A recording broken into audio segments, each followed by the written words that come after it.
Prior to the suspension for lunch, this honorable chamber was in Standing Finance Committee debating the Appropriation Bill 2026. We return to the Standing Finance Committee.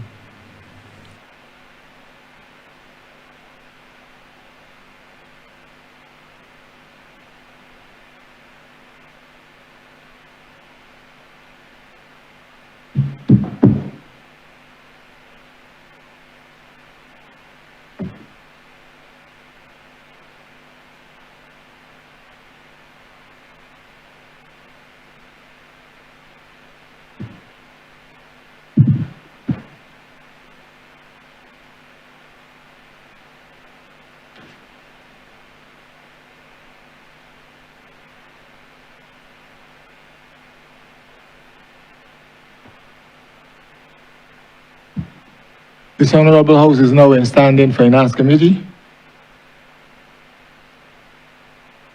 Honourable Member for Christchurch West Central. Thank you, Chair. Minister, this country, Barbados, is signatory to two conventions. The Convention on the Rights of Persons with Disabilities, which aligns itself, and rightfully so, with the United Nations tourism principles of World Tourism Organization, which has as one of its mandates is to ensure that there is accessible or inclusive tourism, not only in the Caribbean, but around the world. I want to know what is your ministry doing to ensure that persons with disabilities are given the opportunity to be part of this touristic drive, with reference to the access to Braille at hotels, the ability to have wheelchair access, rooms that are accessible for persons with disabilities, bathrooms, etc. I just want to know if your ministry is indeed aware, and what are you doing to ensure that we align with those agreements internationally that we sign on to, and in principle, and based on our policy, aligns with our national trust to have an inclusive society. Thank you. Thank you, Honourable Member. Before I ask Ms. Lana Hayward to speak to us, who's the manager of the Product Quality Unit, I will offer a few words. As you are well aware, there is the provision for universal access.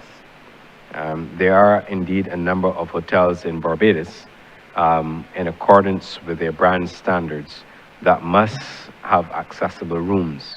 Accessible rooms also would include bathrooms and other facilities and amenities in order for those persons with disabilities to access the guest rooms.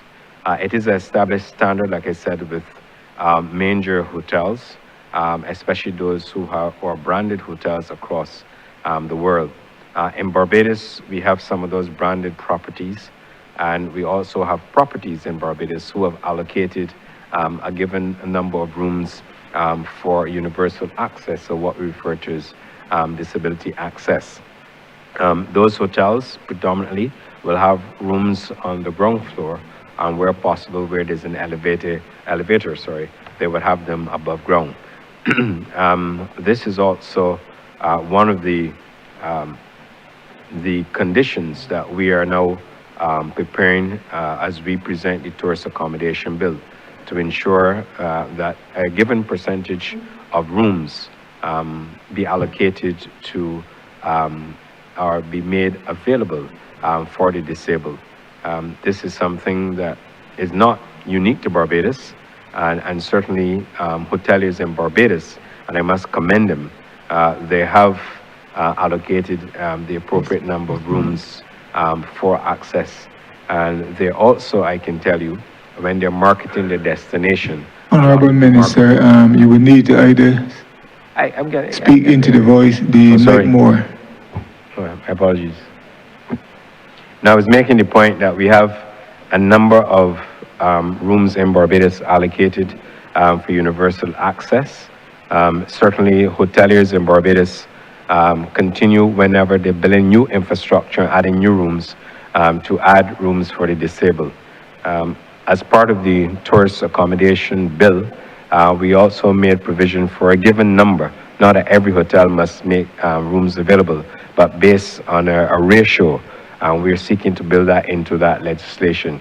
There are also branded hotels on the island who, in accordance with their brand standards, must have a defined number of rooms available for the disabled. But what I would like to do now is to ask Ms. Lana Harewood, who's the manager of the product quality unit, to further advance her comments on this particular matter. Ms. Harewood. Good afternoon. Thanks, Minister, for your question. As the Minister would have indicated, the new proposed tourist accommodation bill does make provision for universal access. It indicates that those accommodations that are built or renovated after the commencement of the Act shall be universally accessible. However, you should note that there is a provision for exemptions in the case where the topography of the land, for instance, doesn't merit that, or if it is a United Nations educational, scientific, cultural organization, World Heritage Site. So there's certain exemptions that, depending on the property, the layout of the property, they can ask for exemption, apply for an exemption through the minister, depending on the property itself. But provisions have been made for universal access in going forward.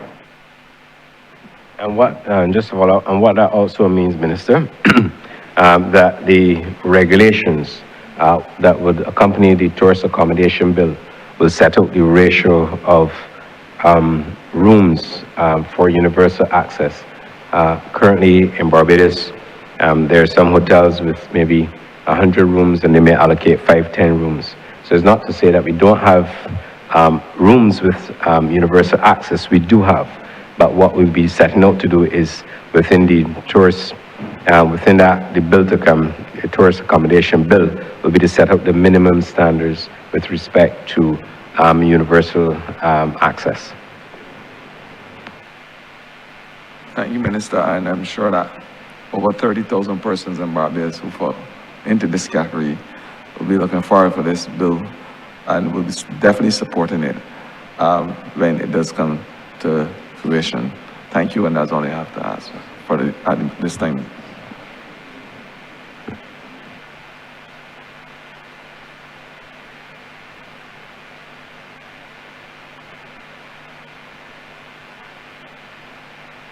Honourable Member for St. Peter. Thank you very much, Mr. Chairman. I'm going to have to ask these in different rounds because there's not necessarily the connection between them all. I am very pleased with the work of the ministry, the minister, his permanent secretary, who identifies separately, and the rest of the team, because I understand and I've seen how they operate. One of the things that has pleased those who sent me to this place is the start of cruise calls at the Spikestone Jetty. I'd like, on behalf of those who I represent and who want to hear, what are the plans for, well, if there are any, for expanding that. I've had conversations with the minister on that before, but I think in this forum, it would be useful for those from St. Peter who are listening, well, from the north generally, including those from St. Lucie, because a lot of the tours emanating from those cruise calls go through St. Lucie as well. They would want to hear from the ministry, minister and officials, what are the plans for developing that, if there are plans for increasing the number of calls, the number of vessels, that kind of thing that will tell us how that product is being built out in the north. Thank you, Honourable Member.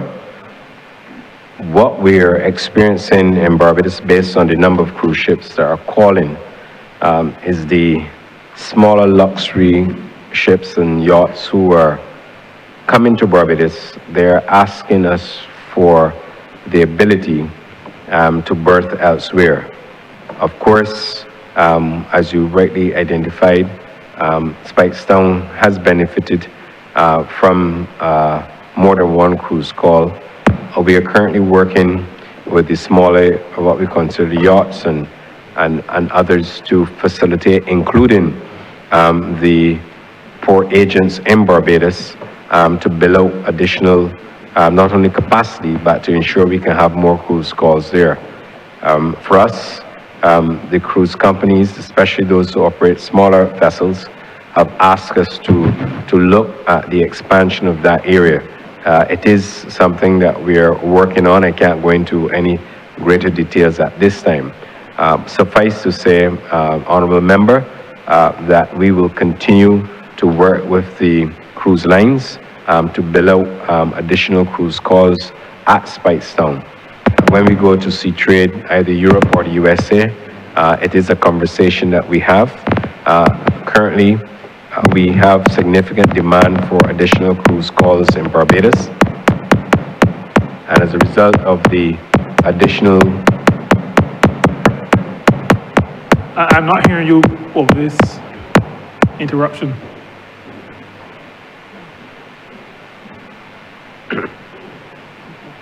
Yeah. So what I'm... Sorry, prior to the interruption, was making the point that whenever we go to Sea Trade Europe or Sea Trade USA, we often get expressions of interest for smaller port facilities, and therefore we will continue to work with the port agents as well as the cruise lines to build out additional cruise call capacity for St. Peter. What I would like to do as well is to ask the CEO of the Barbados Port Inc., Mr. John Murray, to add additional comments with respect to the facility at Spikestown. But as you're well aware, Honourable Member, when you come into Spikestown, we have to do a tender arrangement. That is, a smaller vessel will go meet the cruise ship and obviously transport them. But the good thing about that, and based on the experience that we've had, is that when the vessels go in to Spikestown, we're creating opportunities for the area, for the community, and certainly for the residents.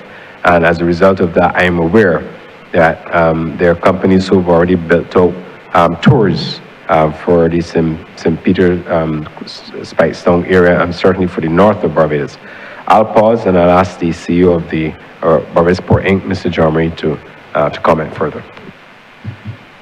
Not much more I can add to your comment, Minister.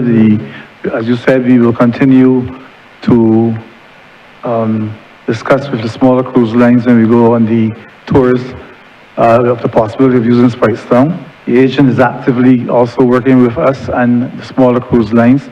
They do not wish to be, some of them don't wish to be in the Bridgetown port with the mega ships, and they've indicated a preference for Spikestown. We have built out the 4 moorings at Spikestown. We've improved the jetty significantly. We have put all logistics in place. This season, there were to be 5 calls by the Honourable Sakara. 3 actually took place. 2 were cancelled because of swell conditions. But we will continue to actively work to have more business to the north of the country. Thank you very much. A follow-up, Mr. Chair. You spoke about the jetty, and I must say that we continue to be very happy about the work that the Barbados Port Inc. did to ensure that we had a refurbished jetty.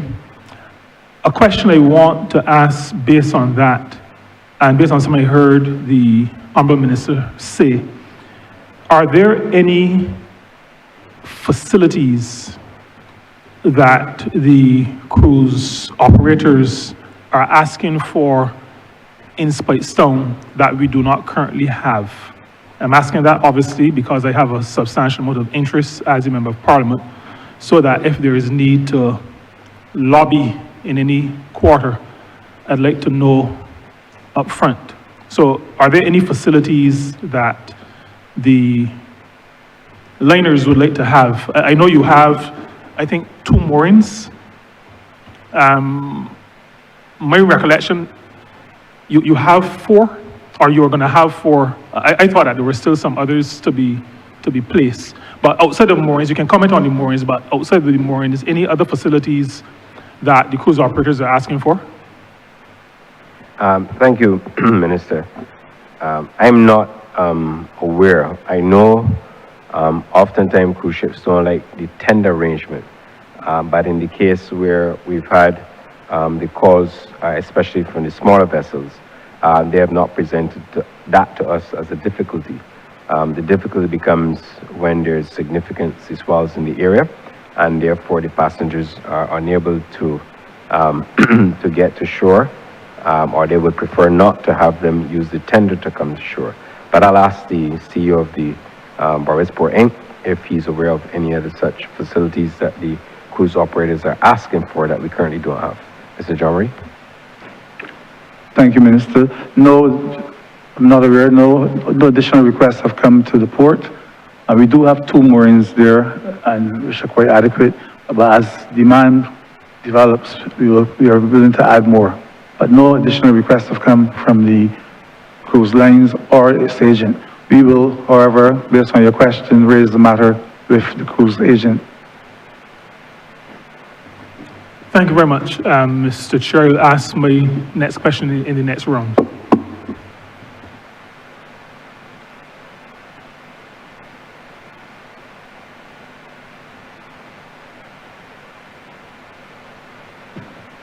Honourable Member for St. John. Thank you, Chair. Minister, I have 3 questions. Chair, they're all related to flights, so they're connected, sir. The first question, Minister, is in relation to the TAG flights out of the UK. Can you speak to the success rate of those flights? Thank you very much, Honourable Member. Yes, we have the TAG flights in operation, and they are doing well. I will ask either the CEO or the COO of the BTMI to speak to it. What I can tell you, and certainly within the last 2 years, we've been able to secure 2 transatlantic flights during the winter, both operated by Virgin and British Airways. Those flights have contributed significantly to Barbados's tourist arrivals. We continue on the TAG flights to retain at least 65%. But what is also done for us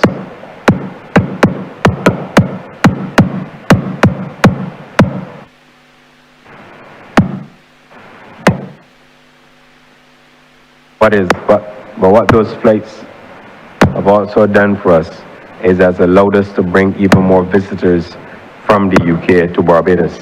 In fact, it's the first time in the history of Barbados that we would have had 2 transatlantic flights coming to Barbados in the winter season, and we are going to build on that. We are currently in discussions to see if we can increase the number of flights coming out to the United Kingdom, and therefore, in this case, where Virgin has the TAG flights onto St. Vincent and Grenada, we are very pleased that we were able to secure those, and we maintain at least 65% of the seats on the TAG flight. And now, let me also make the point that based on the 2 flights that come in daily into Barbados during the winter, that they're not both TAG flights, only one that comes into Barbados will be TAG. I'll ask the CEO and the CEO if they wish to comment as well on the TAG flights. CEO? Thank you, Minister. The only thing I would also add to the issue with the TAG flights, yes, Barbados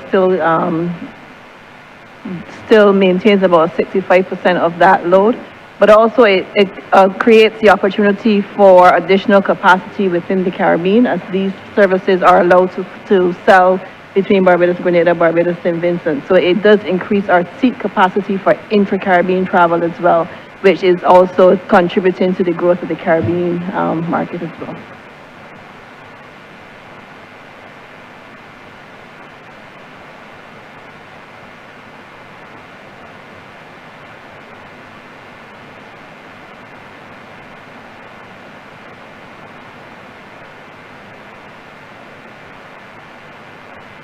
Sorry, yeah, that's the only thing to add on that point. Thank you. My next question, Honorable Minister, is in relation to new markets for the new financial year. Can you state what new markets you would be looking at for the new financial year? Thank you, Honourable Member. I'm happy you asked that question because it is a very good question. As we continue, the only way we can continue to grow Barbados' tourism is to seek out new and emerging markets. And as a strategy and as a policy position, the ministry has taken the view that we need to go into additional markets.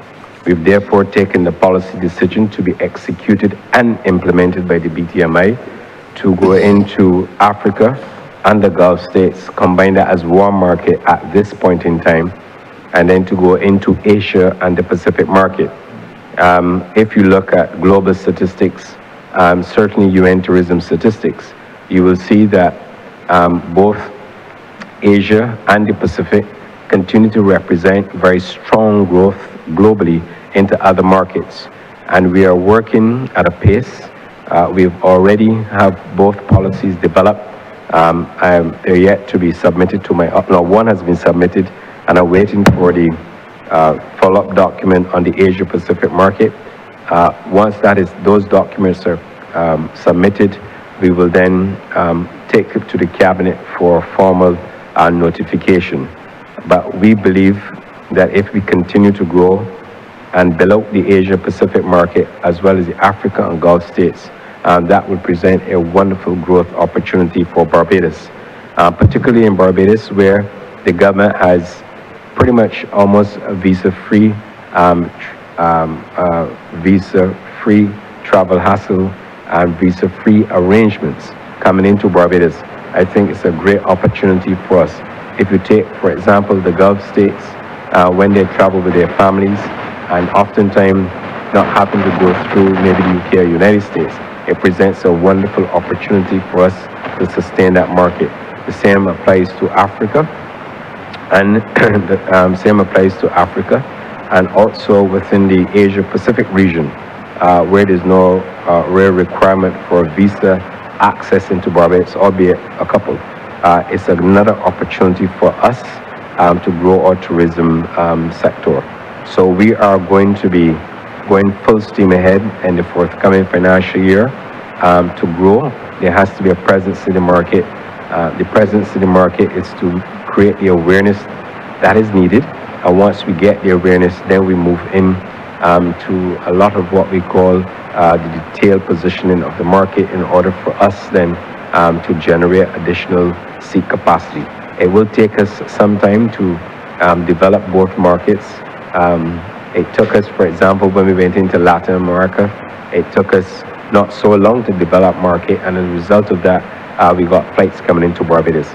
And if we want to build out international connections, certainly between Dallas and Chicago, specifically deal with a lot of the flights that come in from Asia to Pacific and elsewhere, it is an opportunity for us to strengthen that market. So we will be going into those two new markets, and those new markets, we believe, based on all the data that we have available, based on all the UN statistics, we are well positioned to derive growth over time. But I make the point, it will not happen overnight. It takes some time to grow the market. But the good thing about Barbados is that when we go into the market, we position ourselves in the market, that we have the officers who support us and who can obviously execute the strategy in the market for us to generate additional growth. Thank you. Based on your track record, Minister, I know that we will reap the bounty at the end of all of this. My final question, Chair, is in relation to the Middle East. I mean, the world is watching. How are you dealing with the impact or fallout as it relates to the war in the Middle East? I yield back, Chair. Thank you very much. It is a situation that we will be monitoring. Of course, associated with aircraft, a major component is fuel. We have to monitor, obviously, the price of oil. If it becomes, and if it gets out of control, obviously there will be a attendant increase in airfares. Whenever there is an attendant increase in airfares, it means therefore that travel sentiment or travel demand could slump. But I'm, excuse me, I'm confident that as we continue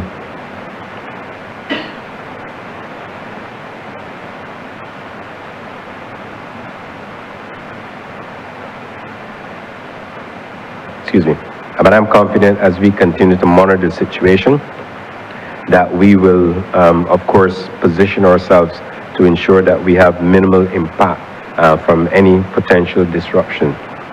The Caribbean remains a very safe place, and I think it's also an opportunity for the Caribbean, once we position ourselves well, to benefit, not because of what's happening in the Middle East, but also an opportunity for us to increase passenger traffic that would have otherwise gone to other destinations. Thank you.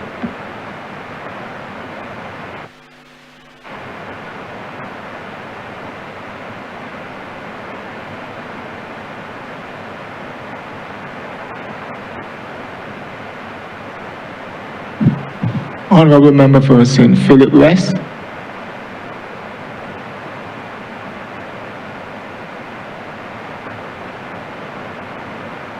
Honourable Member for Christchurch West. Thank you very much, Mr. Chairman. In a similar vein for the questions that I asked about the airport, I'm going to switch to the other port now, the Bridgetown port, and ask similar questions in terms of what expansion programs that you have in train. Of course, we heard clearly and we've seen the expansion in the number of cruise ships that are coming to Barbados. We've also seen the Berth 6, and we'd want to discuss all things related to the port, as well as the repairs to the fishing complex, as all things related to the port. But let's start with the, I think we should start really with the repairs to the fishing complex. What progress have you made there, and when do you expect completion, so that we could have that facility ready for fishermen again? Thank you, Honourable Member. I will ask the CEO of the Barbados Port Inc., Mr. John Marie, to comment. But before he takes the microphone, I think it's important to recognize that Barbados continues to grow and build out its cruise infrastructure as well as part of the Bridgetown Port expansion. You will recall that Berth 6 has been completed. We are currently receiving cargo vessels there and also some cruise ship vessels. We've always been plagued with the problem prior to Berth 6 in Barbados, where there's always competition for cruise ships and cargo ships to come in to dock and to obviously utilize the berthing space. Of course, as we continue to build out our cruise facilities, attention will have to be given now to the expansion of a finger pier or two at the Bridgetown port. This is absolutely necessary based on the demand that we are seeing, and the number of requests that we are getting, from the cruise operators. So I will ask the CEO of the Barbados Port Inc., Mr. John Marie, to comment before I come back. Thank you, Minister. The Berth 6 project is a cargo berth. It is a 315 meters long berth, currently 11 meters in depth. eventually will be dredged to 13 meters. It is about 90% completed, with 2 new electric gantry cranes. 65% of the reclaimed land has been paved. The total area to be paved is 6.3 acres.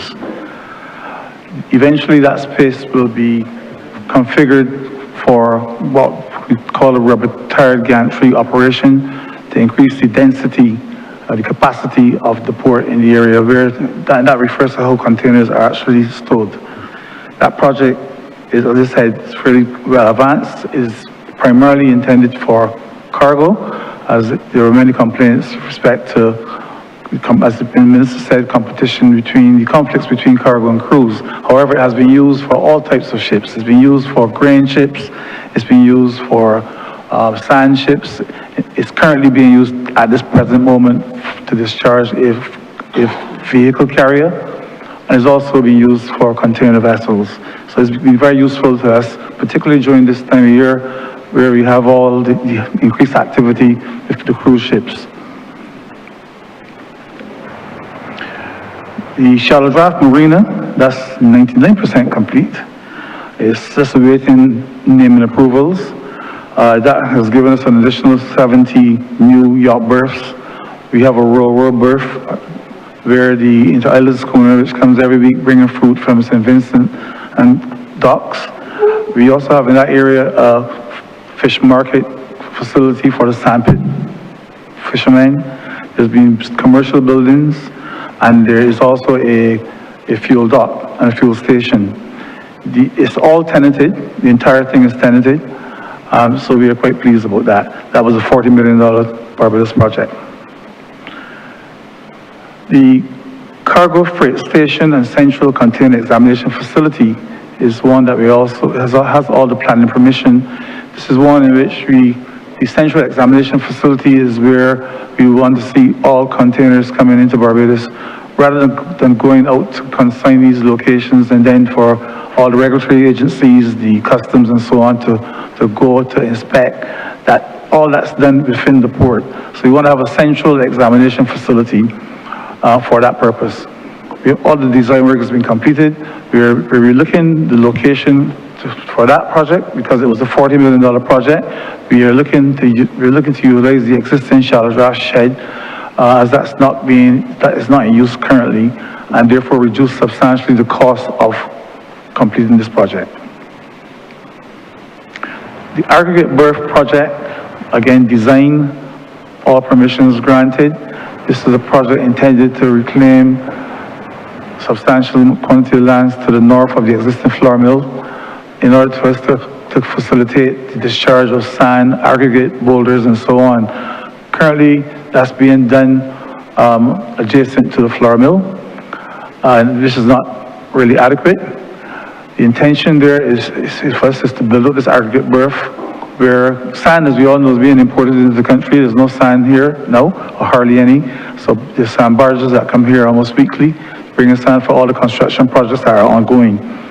This is a $90 million project, but we are currently also examining the possibility of having such a facility at ROAT. Although we believe in the port that we will need both because the port needs space. We have within this month alone, there's 4 vehicle carriers, 2 today, one on the 18th, one on the 31st, bringing 1,000 vehicles into Barbados. And that creates a dilemma for us in terms of storage on the terminal.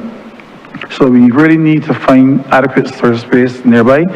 The idea, of course, is to have the agencies clear those cars as quickly as possible, but that's a work in progress. But in the meantime, we do have, that creates a bit of congestion for us at the port.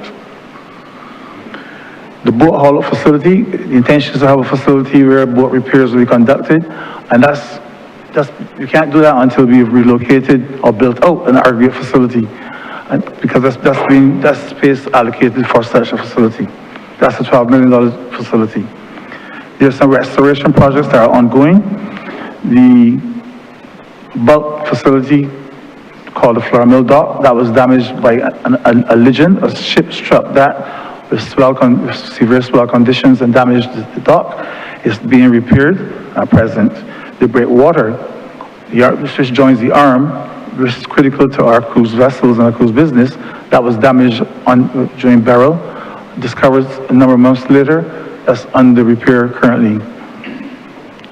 And of course, the molasses tanks, we also have to see how we can use those possibly for water storage and so on. With respect to the fisheries breakwater, Barbados Port, we were asked to be the project manager for that project and to get it done quickly.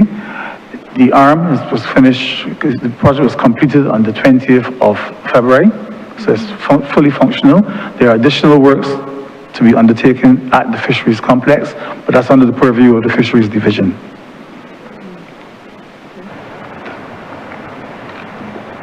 Thank you, Mr. John Marie, for that extensive list.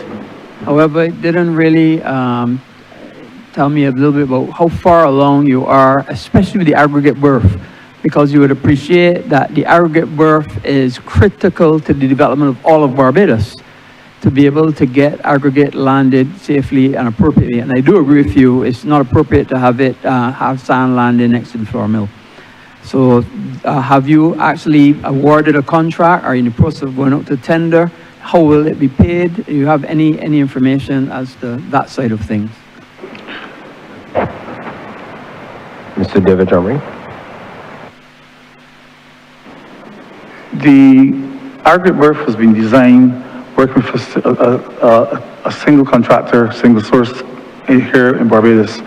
The problem is not with its current configuration and the volumes of aggregate being protected to pass through the facility, it is not financially feasible.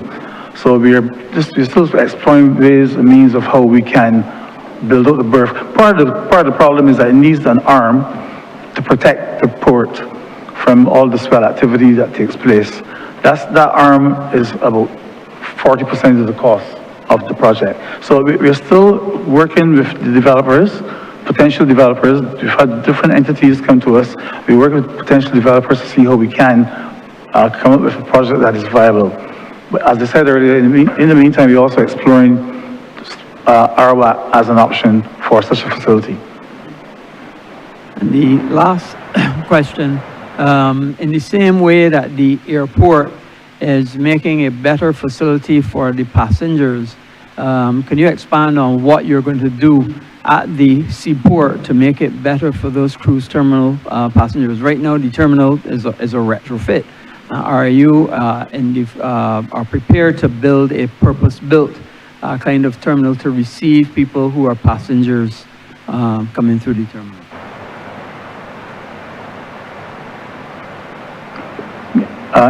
Indeed, we have been examining a few options with respect to building other cruise facilities. We have enhanced, in terms of the existing facilities, we've enhanced the home port terminal. So we have a luxury section there for home port passengers. We continue to work on improving the existing terminal, and it actually works. But we want to move towards separating cargo from cruise, and we are indeed having a discussion with the cruise lines, the major cruise lines, MSC, Royal Caribbean, Carnival, to see how they can participate as investors in the build out of a purpose-built facility to the south of the existing terminal. The current configuration that we're looking at is reclamation of 5 acres of land, 1 pier initially, and a terminal. So we continue to have those conversations with the cruise lines, and other entities have expressed an interest to see how we can accelerate coming up with a plan as quickly as possible to be able to build out facilities for the cruise passengers. Thank you very much, Minister and Mr. Montgomery. Clearly, these are very, very important areas necessary for the development of this country. And I salute you, Minister, and continue to work on these as we continue to build out Barbados and make it better. Mr. Chairman, I yield back to you. Thank you, Honourable Member. Honourable Member for St. Michael Central. Thank you, Mr. Chair. Good afternoon.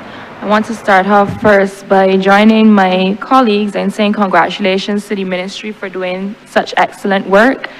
The Ministry of Tourism has a personal touch to my life because it's what fed me, it's what got me through school and early stages. So I do have a personal appreciation for what the ministry does and what tourism does for this country. My question is on behalf of course, the constituents of St. Michael Central.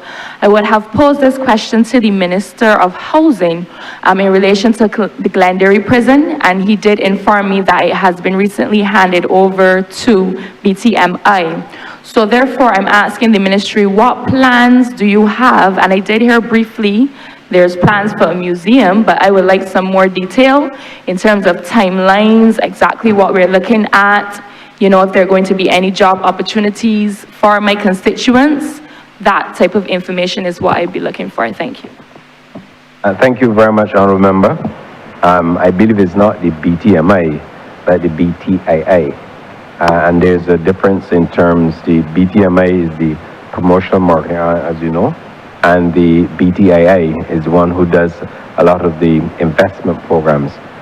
So I believe that that question would best be answered by the BTII. It doesn't form part of my portfolio responsibilities. It falls under, I believe, public and private sector investment. The ministry is responsible for public and private sector investment. Suffice it to say, it's always heartening to hear people who've come through and been a product, not only because of assistance or otherwise from the tourism sector, but it's a story that we share and we share constantly. And I'm always very happy and pleased when others share the story. I do support an opportunity for the Glenderry Prison to form part of an attraction in Barbados.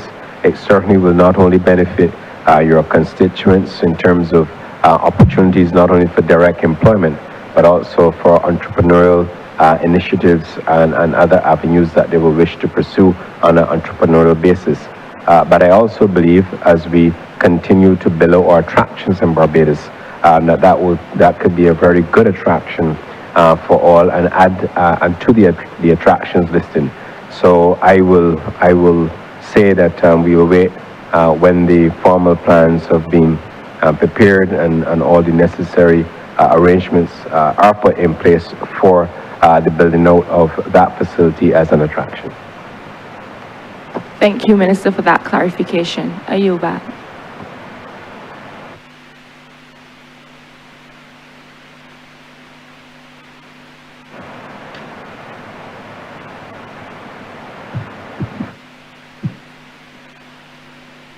Honourable Member for St. James Central. Thank you. Thank you, Mr. Chairman. Honourable Minister, let me begin by adding my own voice of congratulations to you and your team for the very excellent work that is being done.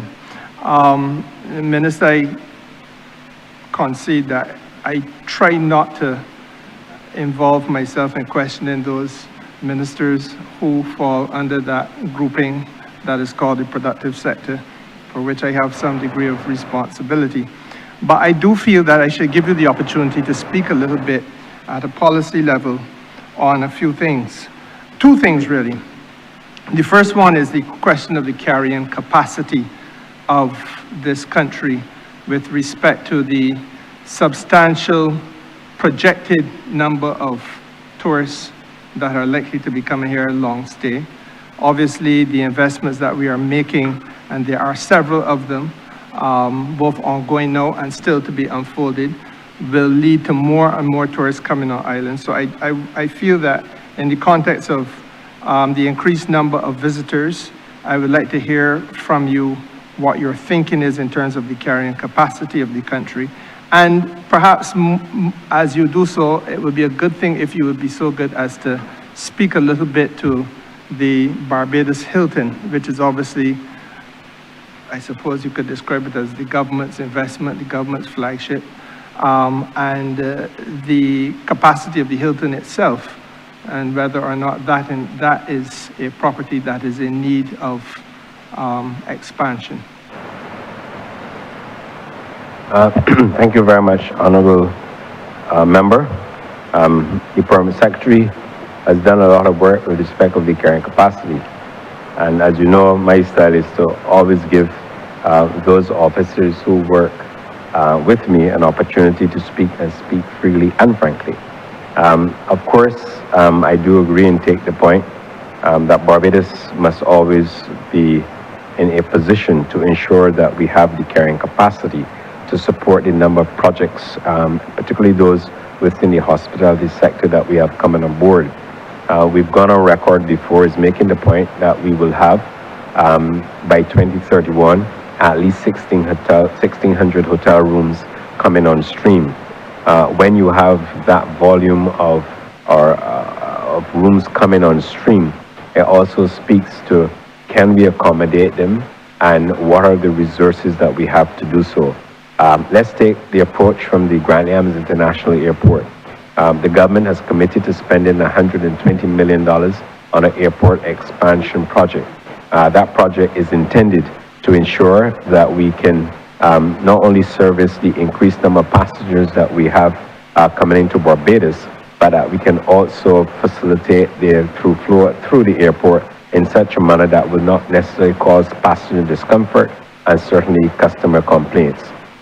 The follow-up issue to that would obviously to ask whether or not we will have the staff in order to support the number of rooms that we have. Of course, we've heard today that there's the Hospitality Gateway project. The National Transformation Initiative is also working. And I'm aware that also within the BHTA, they also have a number of training programs to onboard people who are interested within the sector. Then it comes to the utilities with respect to water and electricity. And certainly as we go further north in terms of developments that we have coming on stream, obviously the desalination plant that we currently have at Spring Garden will help us, but also the country will have to look to see if there are other desalination plants in the north of the island that would be required in order to satisfy the demand.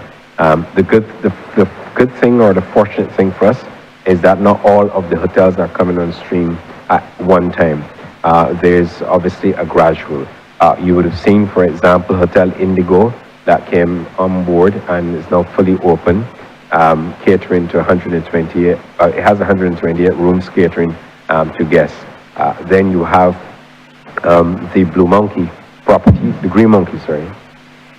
Blue Monkey, yeah, mixer, the Blue Monkey property coming on stream. They will have 28 suites, and then we'll have the Royalton property coming on stream with over 200 rooms in June.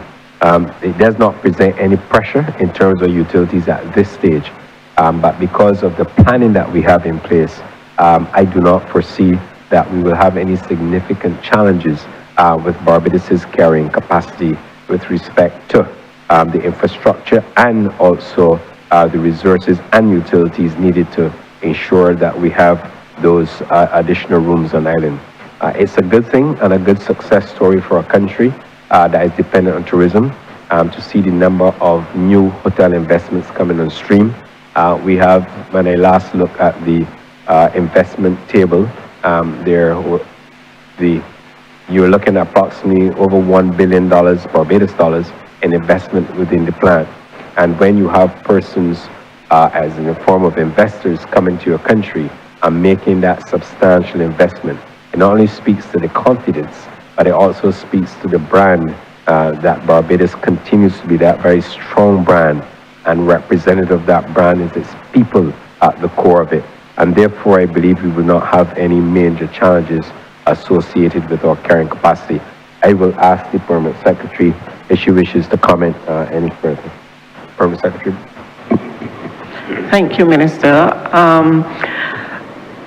The study, Senior Minister Simmons, had reflected that I think the equilibrium number, if I remember correctly, was about 14,000 visitors per day before you start to see any degradation of the services. So with that in mind, we are trying to make sure that we keep the conversation going, certainly with our partners.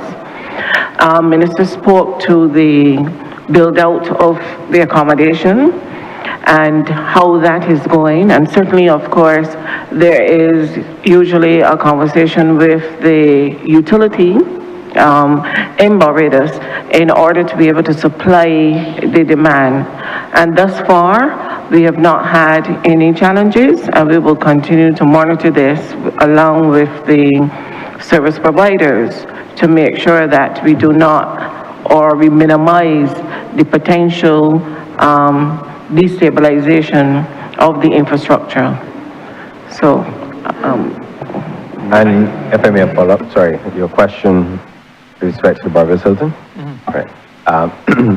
Of course, we do have capacity. I will ask Ms. Debbie Hughes to also speak on the matter of the Barbados Hilton.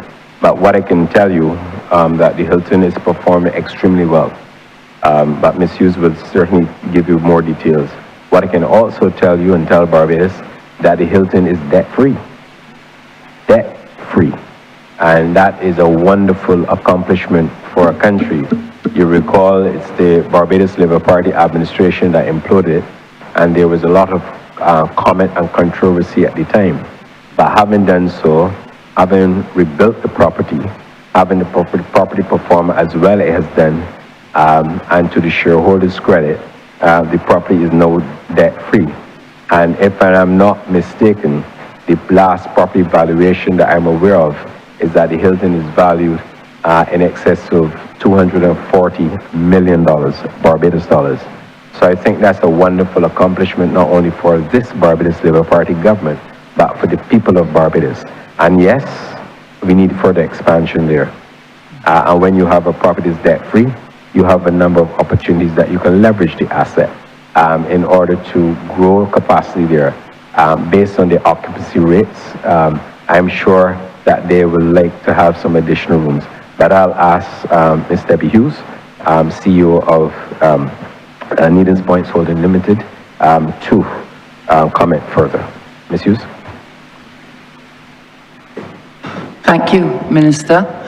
Deborah Hughes, CEO of Needham's Point Holdings Limited. With respect to the Hilton Barbados Resort, which is our chief source of revenue at MPHL. Since COVID, the hotel has performed extremely well. We actually went from a position of loss in 2022 to a very good profit in 2025. Our revenues have increased over that same period by 108%. Our occupancy is 81 or so percent, which is, in our competitive set, is probably the best of similar hotels that we compare ourselves to. And our ADR has increased by 41%. So we have seen, we don't have any debt. Our board took the decision to retire our debt early, which has resulted in interest saving of about $3.5 million. So we are now in a position to use that cash flow to start to improve the public areas of the hotel. As you may appreciate, the hotel is about 20 years old, and we've already done all of the guest rooms. We've also last year through to this year, we did a complete refurbishment of the ballroom and meeting rooms, but areas like the lobby and the pool deck and the Lighthouse restaurant, they're all slated for refurbishment over the next year or two. So we are very happy with the way that the hotel is operating. I should take this opportunity, I think, to congratulate the revenue management and marketing team at the hotel. I think they're doing an excellent job. And if I'm not mistaken, I believe it was the first time in the history of the Hilton that they paid a dividend, but I stand corrected if I'm wrong. I believe that you are right, Minister, and I too would want to lend some words of congratulations to your team, especially those at Needham's Point, for taking the hotel to this obvious point of successful performance. And with respect then to the question of the carrying capacity, PS, I think you're on the right track. There have been places in the world, not the least of which that come to mind, Barcelona, and I believe also Italy. A couple of the Italian cities have had a phenomenon which has come to be known as over-tourism. And we have to be mindful not only of the hotel investment, but also the shared accommodation sector, because there came a time in both of those parts of the world where the so-called shared accommodation, Airbnb and Vrbo, etc., then started to compete with the available rental pool in the country. And then that starts an us versus them kind of thing, which we have to be careful that we plan around. Mr. Chairman, if I could just ask one last question then, because I think I was allowed 3, and depending on how you count, I've had 1 or 2. But my question really simply would be this. This is really now, Minister, on the question of what is the seasonality or has been seen as the curse of seasonality in our tourism sector. I know you have strong views on it, and again, I would like you to be able to say a few words as a policy statement on it, because we have to focus on mitigating the impacts of seasonality in terms of employment in particular. In terms of defending our market share, we have to be innovative and we have to be diversified, and experiences must be diversified. And so therefore, what I'm inviting you to speak to really is the question of the role of product development and the need that you may see for there to be policy intervention in order to ensure that we continue to revise and to improve upon the product that Barbados offers. Thank you, Honourable Member. And I do agree with you with respect to product. We have to continue to not only have the incentives and concessions available for hotels and generally tourism products to improve. Based on Barbados's rate structure for hotel rooms, it is important that we offer a product that is not only conducive to the very location that we offer, but is also competitive. If we fail on our competitiveness, then the country will not receive further benefits from the tourism sector. Product development is absolutely critical. And I've always said to those within the ministry that to avoid a product trap, that we have to ensure that our product is brought up to speed. I am very pleased with not only the new accommodation that's coming on stream, I'm also very pleased with the services that are being offered. The one thing that we have to pay critical attention to, and particularly as we go into the Latin American market, is that we now have to ensure that our food and beverage outlets go beyond our traditional 10 or 9:30 opening, and certainly maybe a 9 o'clock last order regime. If we are going to expand and we are going to grow tourism, that is a part of the product that we have to address. The ability for persons to probably eat a bit later and also have the opportunity to dine later. And that is a defining moment for us. I intend to have further discussions with the Barbados Hotel Association and all other stakeholders to ensure that we can actually move in that direction. You would have seen the incentives, for example, that we've provided for restaurants and bars to help them even become more competitive. We also have them within the hotel structure. But we really now need to have the product moved in the direction that will certainly sustain the growth that we're looking for. If there are other islands who will offer a range of products beyond a certain time, and we are not there, then we will fall behind and we will become uncompetitive. With respect to seasonality, I believe certainly that within the last 2 to 3 years, you will see a shift. Before, we would not have aircraft landing here and going beyond a certain date. There was once a view held that the tourism season ended April 15th. I'm pleased to report that we have seen now, based on the evidence coming forward in the data, that there's a shift. We will work to build out our seasonality. Of course, September and October, those 2 months remain a challenge. And of course, because oftentimes we are regrettably in a hurricane season, that there's some of the operators who will be hesitant in selling Barbados. But I believe that we are gradually turning the corner, and that is why the new market and new emerging market initiatives that we're pursuing, I believe, would help us. For example, in the Gulf, it is very, very hot during the summer, certainly hotter than Barbados, and they go elsewhere to vacation.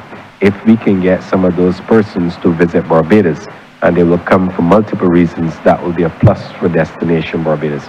The same thing applies to other countries where climatic conditions are opposite to us, where we can yield them here. And as long as we can continue with our emerging market strategy, and as long as we can pursue the appropriate policy responses to ensure that we have product development, then I think the issue of seasonality would be even further reduced. But as Minister, I'm pleased to say that the direction that we're going in, I think we've seen and we've made remarkable strides in respect of reducing seasonality in Barbados. And it is a team effort, and we will continue to build on that. Thank you.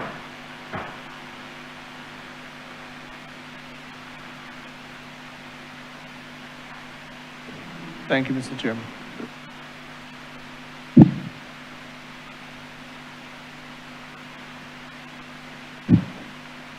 Thank you. Honourable Member for St. Michael. Angel? Thank you, Chair. My question, and I believe the ministry touched on it earlier in terms of the linkages policy, but I wanted to go a little deeper in terms of a local procurement policy. Does the ministry have a local procurement policy with, for example, the hotels, where there will be a minimum percentage of food products or the same arts and crafts you were speaking of to be placed inside of the actual hotels? So, for example, we produce pepper sauce, or we produce jams, some of us produce soaps. Are these items, is there a minimum percentage where these items can be placed in the hotels, especially the new ones that are now being built? I'll ask the Permanent Secretary to comment as well, but we don't currently have that policy position in place. It would have to start with what I refer to as moral suasion, working with the hoteliers.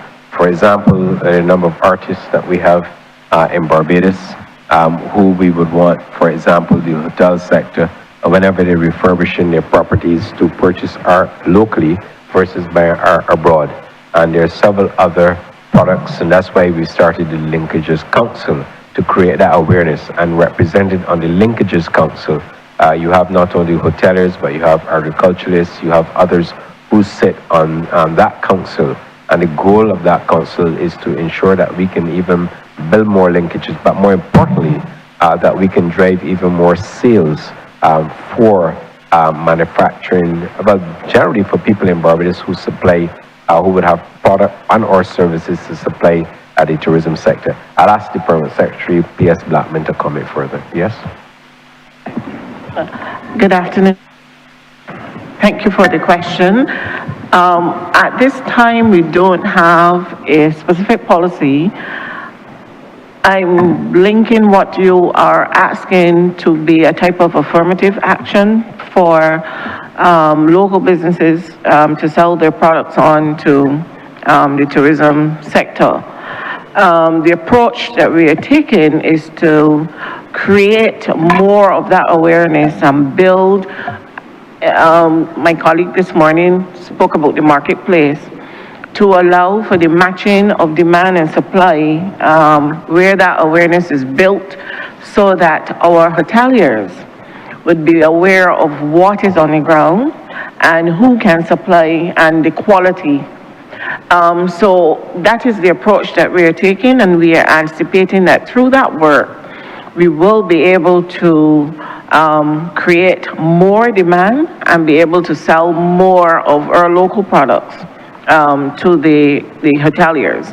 And not only just in terms of selling, but be able to take some of the iconic images, for instance, that we have in Barbados, and have them linked to some of the merchandising that can be sold that represents Barbados, so that, again, it helps us to retain more revenue. So that is the thinking of the ministry, and that is what the council will be looking at as we try to advance that policy. Thank you. And a follow-up to that, you know, I'm always an advocate for these small men. Will the ministry, or rather the council, be assisting those small businesses, these small entrepreneurs out there, to help them meet the packaging and certification and other standards that they may have that are required by the hotels and large tourism entities?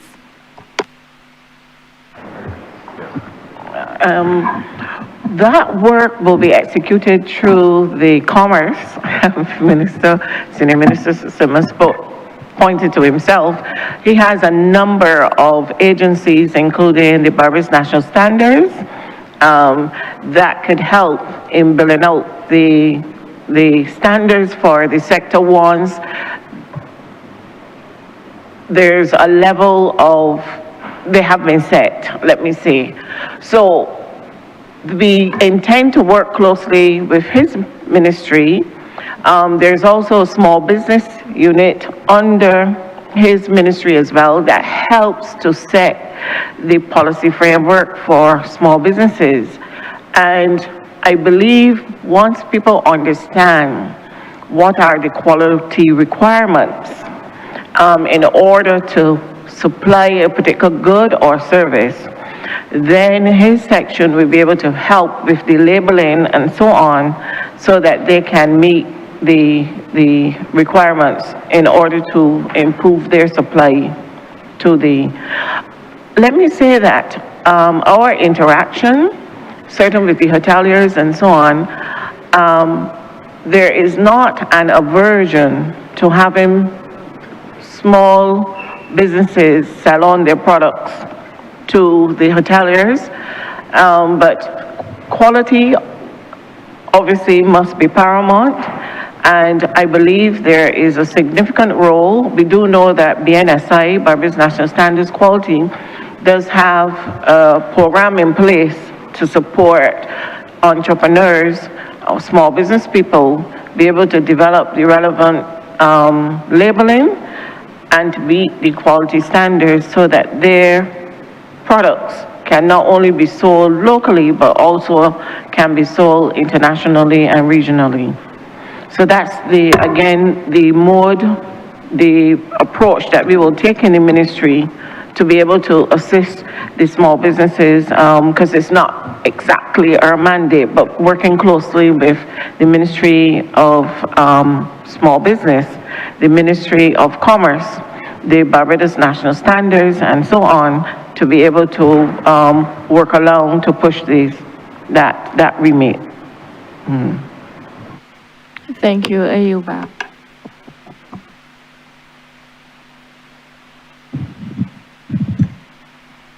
Thank you, Honourable Member for Christchurch South.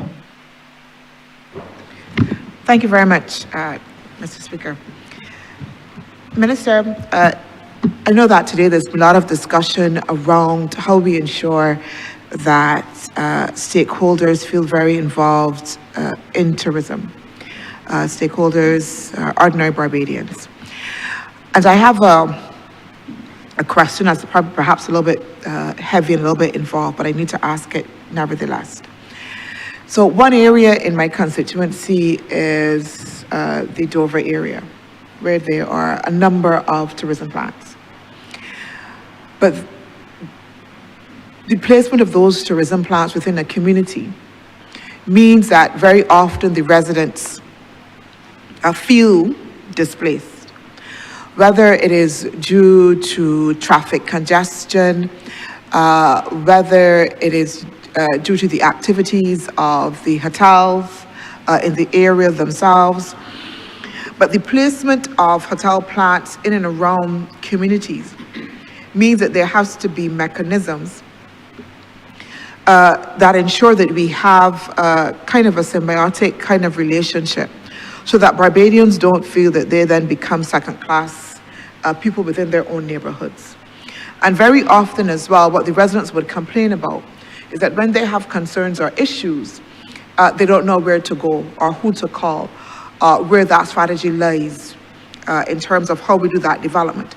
So that while the ministry can boast of the number of tourism plants, the number of hotels, the question is who then monitors where there is issues of, I'll use the word dislocation, or challenges. Where does that overall strategy lie for how we kind of make sure the development of tourism plants does not then create friction amongst locals and tourist development. Honourable Member, first of all, the placement of hotels within communities is something that has long been, I think, a feature of the Barbadian landscape. Certainly the planning department and with the new planning department regulations and so on, I think even greater attention now will be paid to where hotel plants are placed in the communities, what certainly is required of hotel plants when they go into communities. In the area, of course, in the Dover area, where there has been for a long time tourism, not only hotels but other tourism products within that area, would have seen not only benefits for the community and benefits for the country, but what I'm hearing you to say is that oftentimes there are issues that will certainly would revolve around whatever is happening in the community. We don't have, we have a product department that focuses predominantly on the product within product in Barbados, ensuring that the standard of accommodation is maintained to a specific standard. We don't have a mechanism for feedback which would allow members within the community. I believe that I was trying to remember the name of the unit. I believe the Citizens Engagement Unit that would be responsible and take calls and field questions from members of the public and respond to them. I think it's led by the Director of Citizenship Engagement, and that obviously is an opportunity whereby persons have any concerns with respect to the plan. Of course, if there's going to be new plan in the area based on the town and planning department regulations, a billboard must be posted. It must set out what is to be had on a particular site, and then comments are entertained. And I often know that, oftentimes that you have to obviously engage in a number of studies to ensure that the plan is fit for, or whatever tourism product is fit for a particular area. So whilst we don't have it within the ministry directly, I think there's an opportunity for us maybe that we can think about it and see how best we can work with communities on a PR basis, or have discussions with the Citizenship Engagement Unit to further and the launch of appropriate PR to facilitate responses from the community. Thank you for that, Minister. You know, I'm appreciative of how you ended, because at the beginning I was feeling a little bit like how my residents would feel. everybody tells them it belongs to, the issue belongs to somebody else. So the issue belongs to planning, the issue belongs to citizen engagement. But at the same time, as you said, the country gains a lot of benefit from it. Tourism talks about, again, how many new hotels we have, and all of that, and we encourage citizens to play our part. But when the citizens have concerns, then there doesn't seem to be any central authority that takes that up. And I hear you saying, okay, we'll try to do some PR and think about it, but I'm encouraging you to think about it very critically, because if we don't, and as we see the growth, as you have said, of tourism and the interface with communities, we want to be able to maintain a level of harmony. And somebody has to be able to be keeping an eye on that. Somebody has to be responsible for how we maintain that harmony, so that Barbadians themselves, again, feel that they are not only the ones to smile and serve, but that they are not dislocated within their communities, yeah? And so my next question then has to also do then with the interface and your work then with the other tourism players as well in this respect. I remember, again, from the residents of Dover having a challenge and trying to find out, again, from the ministry where they could go, and then being pointed to, I believe, which was the Tourism Association, or the Hotel Association, BHTA, and then it wasn't the BHTA, had to go somewhere else.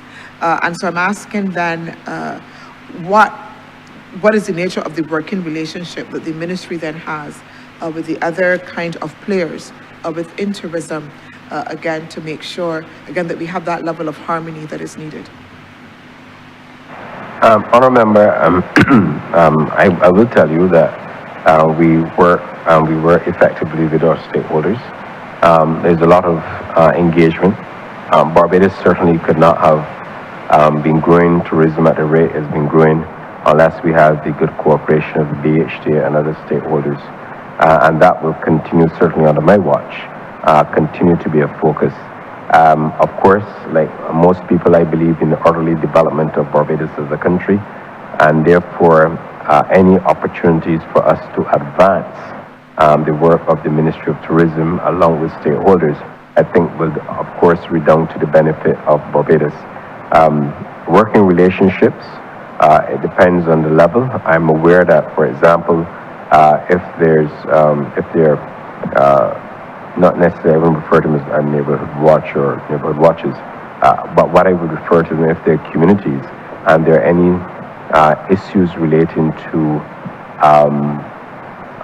either developments regarding a tourism product or existing tourism product, that if the Ministry of Tourism is contacted, that we wouldn't have any difficulty bringing the players together to sit down and to discuss.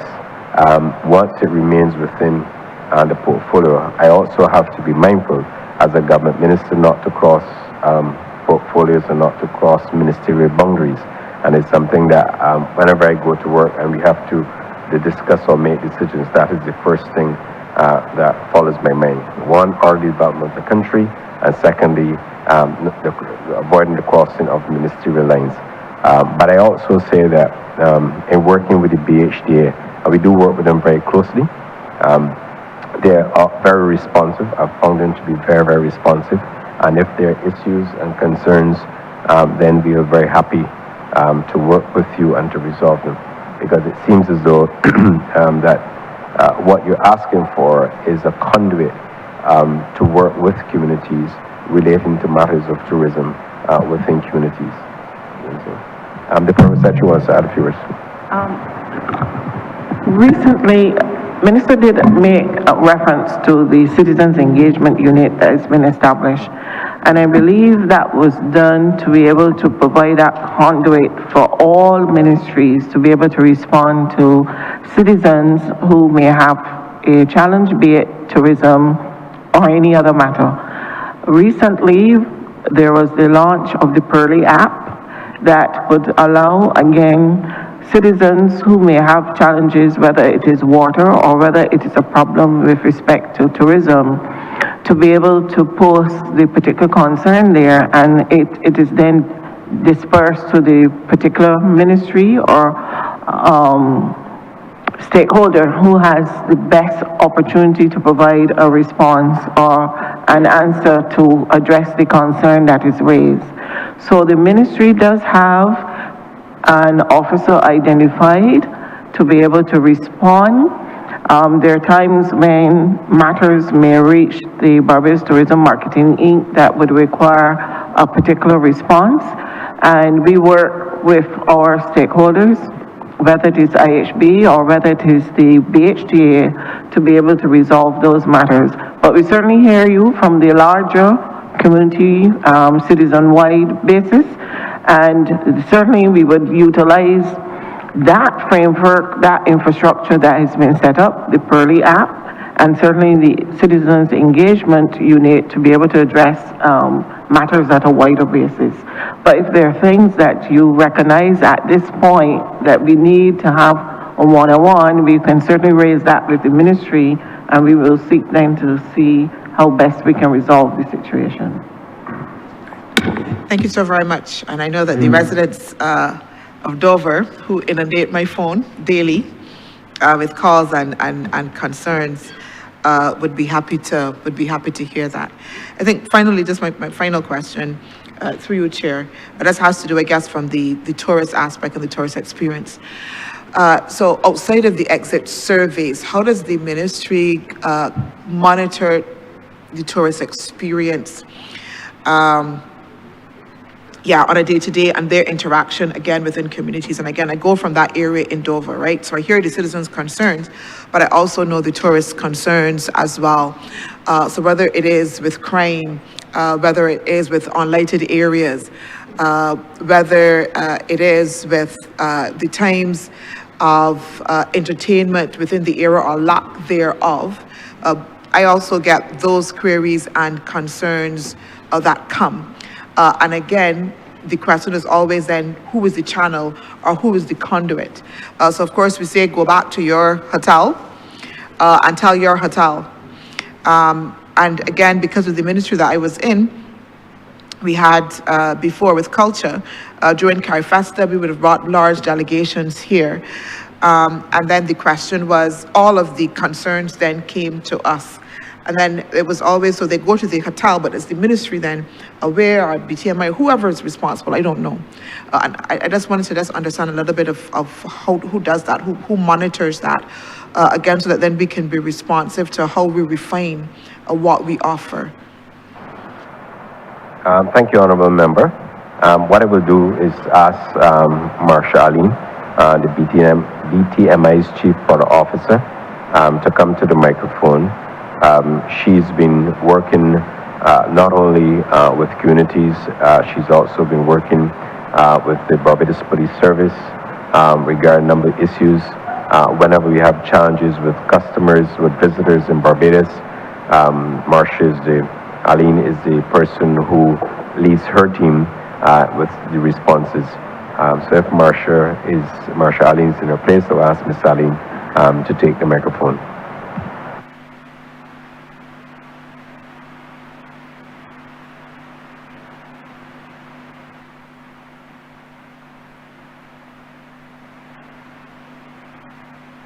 Product Development Officer for the Barbados Tourism Marketing Inc. Is it possible, can I ask Minister to repeat the question, please?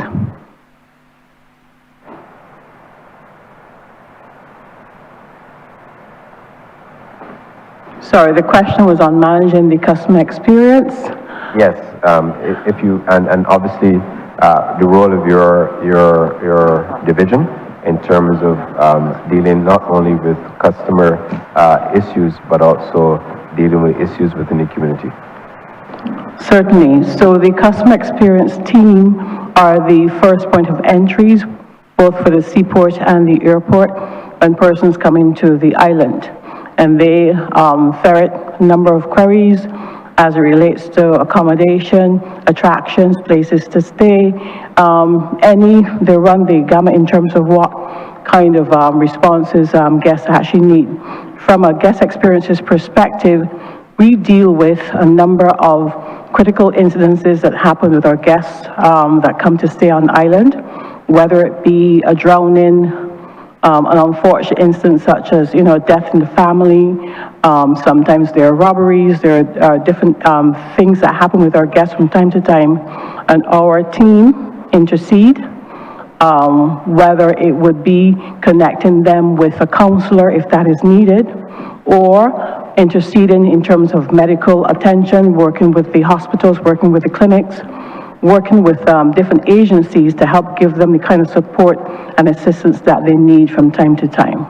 And these, of course, these incidents happen very late in the mornings, early in the mornings, on weekends, on bank holidays, but our team, definitely does support our visitors who find themselves in some unfortunate situations and circumstances.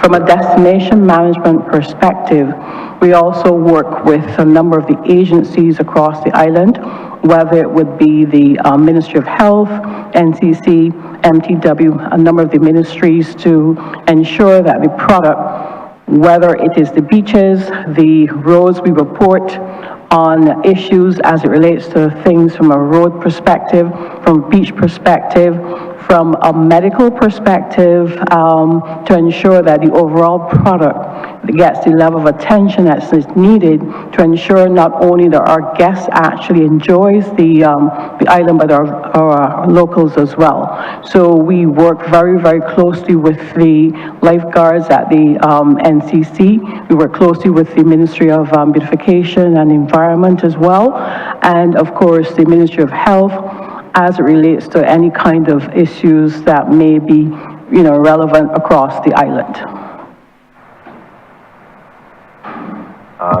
Thank you very much, Ms. Aline. And if I may just comment further here with your permission, Mr. Chairman. I believe, obviously, there are some issues within the area of Christchurch South, Honourable Member, and I believe what would be an appropriate response would be to sit with you and have the relevant ministry officials present to go through some of the issues, because I suspect that these issues are concentrated within a particular area, and if they are concentrated in a particular area where I, as a minister responsible for tourism, international transport, can intervene along with the stakeholders, including the BHD, to see if we can bring, certainly get some resolution to some of the challenges that may be confronting your area. I sense that is what I'm hearing, so I'm going to put that as an offer from our side, so we can have some interactions with those concerned. Thank you very much for that, Minister, and I will convey that again to the residents of Dover, and I am sure that I will tell you that they will be taking you up on that offer very fully and in short order. Thank you, Mr. Chair. I rest. And if I may also add to, I know there's you didn't put it on the table, but I know there's the issue with speed at which sometimes traffic will go through the St. Lawrence Gap area, and I've reached out to the minister responsible to ask him if we can have some speed humps in the St. Lawrence Gap area, and the reason for this is not only because the locals as well, because the people who drive through, a lot of locals who drive through there, but we also have tourists who traverse the area, and we will work with the Ministry of Transport or Works to see how best we can improve, obviously, and ensure that we have speed humps located within the St. Lawrence Gap to slow down the traffic going through that area as well, for the safety of all. Thank you, Mr. Chair, through you. I second that completely. And I'm glad that the Ministry of Tourism then will take up that mediating role on the behalf of the residents for Dover and St. Lawrence. Thank you. Thank you, Honourable Member for St. Peter. Thank you very much, Mr. Chair. There is a sub-program, and this has to do with transfers to other organizations. There is a transfer to the Barbados National Trust. I have a little bit of a passion for heritage, and would like the ministry to elaborate with respect. Well, I know you don't have direct responsibility for the organization. What it is that you're supporting, what it is that they're delivering, what is the expectation with respect to the work of the Barbados National Trust and how it impacts the development of our tourism in the country? Thank you, Honourable Member. The transfer supports the administrative operations, the Barbados the Barbados National Trust, and we over time have been supporting the initiatives of the National Trust. It is important that we do so because as we continue to focus on heritage tourism, they have a significant and leading role to play in this respect. I will also ask Ms. Jacqueline Pollard, who is the Chief Tourism Development Officer, to comment on this particular matter. Ms. Pollard?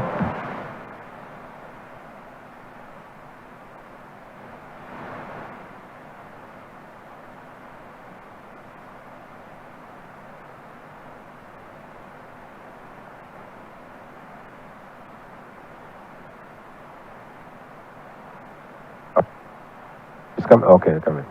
Okay.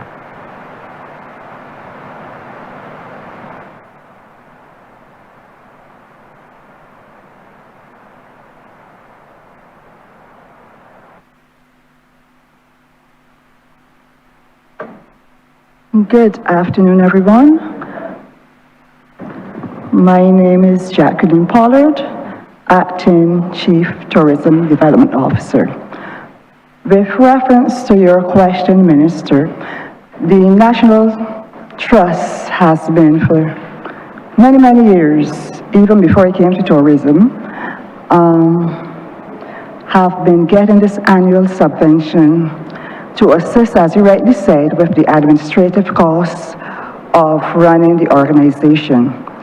Because as we all are well aware, is that it is a non-governmental organization.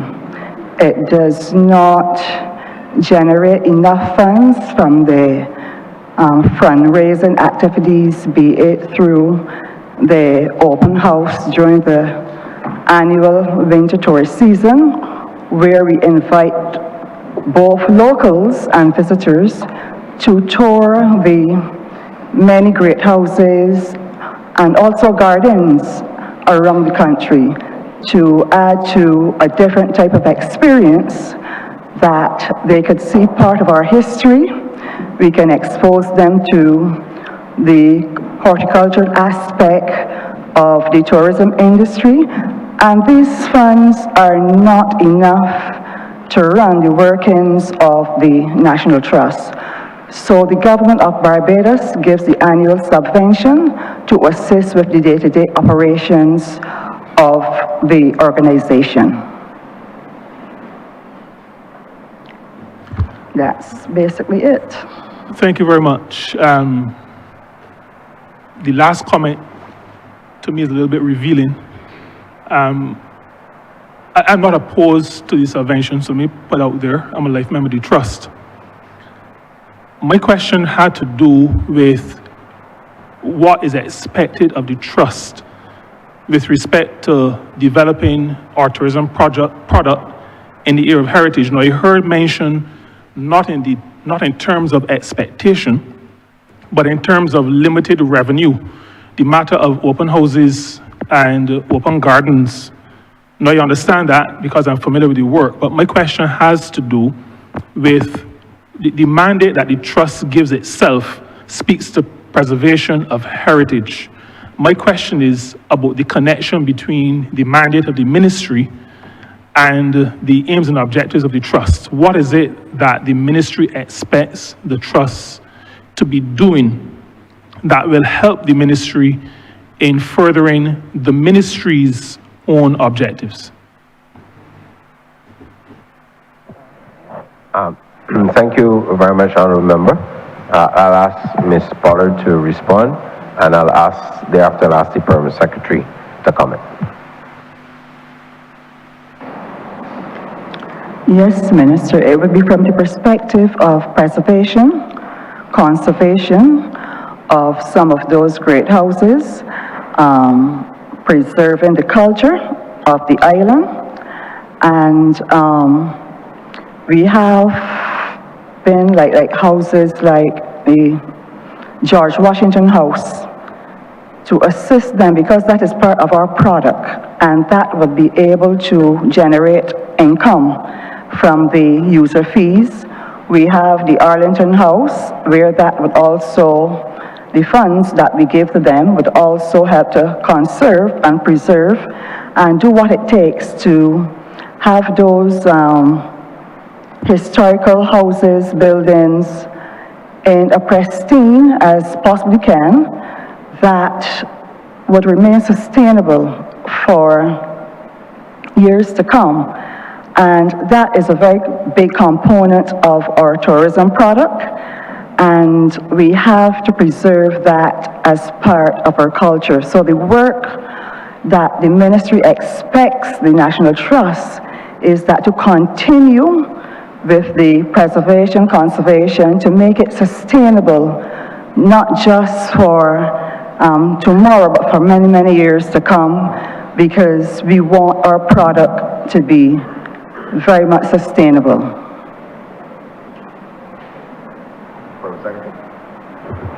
Right, thank you, Minister. The ministry, part of our work requires us, or part of tourism, I should say, is the selling of our culture, our heritage, or sharing it with the rest of the world. So, from that perspective, the National Trust, their work is very much aligned with what we're trying to do in the ministry to share our culture, to share our heritage with the rest of the world through tourism. So when we look at our attractions, Ms. Pollard spoke about George Washington House, for instance. That is part of the legacy of Barbados, and we share that often with the rest of the world, explaining that certainly their first president, it bears his name, and he was the first president to certainly have visited Barbados at that time. So that becomes part of the heritage and culture that we share. And there are times that even as we move forward to the 400 years anniversary of when you had the first landing, we look at how can we maybe recreate the experience, look at the period clothing at that time, and share that as part of our experience, part of our tourist attraction during the month or that time that we are starting, we will be celebrating that part of our history. So we anticipate that we will certainly get some assistance from the National Trust in that regard, in sharing the history and in sharing more of those, the architecture, the stories around these great houses with our guests when they visit the island, and support the policy of the ministry to use heritage as part of the element or plank in advancing our tourism business. So that's how we work with the National Trust to pursue our tourism strategy. Thank you very much, PS. Chair, through you, a follow-up to this. You spoke about the fact that we do need these elements as part of our branding, these heritage elements. The ministry gives a subvention to the Barbados National Trust. This follow-up question has maybe two components to it.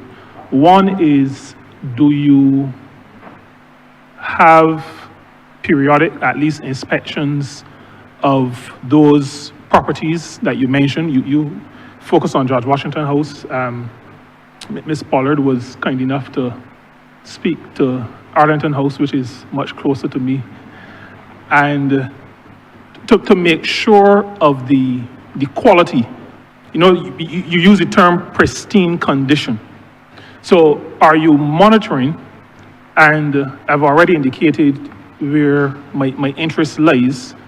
And so the corollary to that would be, is the subvention enough to make sure that the ministry is able to obtain what the ministry intends to obtain?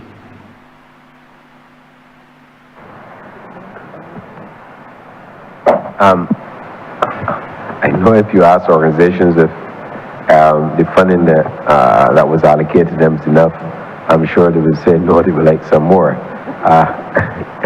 I'm saying that oftentimes when you ask organizations if whatever transfers are made to them, they will come back and tell you no, it's not enough, they would like some more. But obviously we do it within the constraints of our budget. But I'll ask the Permanent Secretary to speak again to this matter. Yes?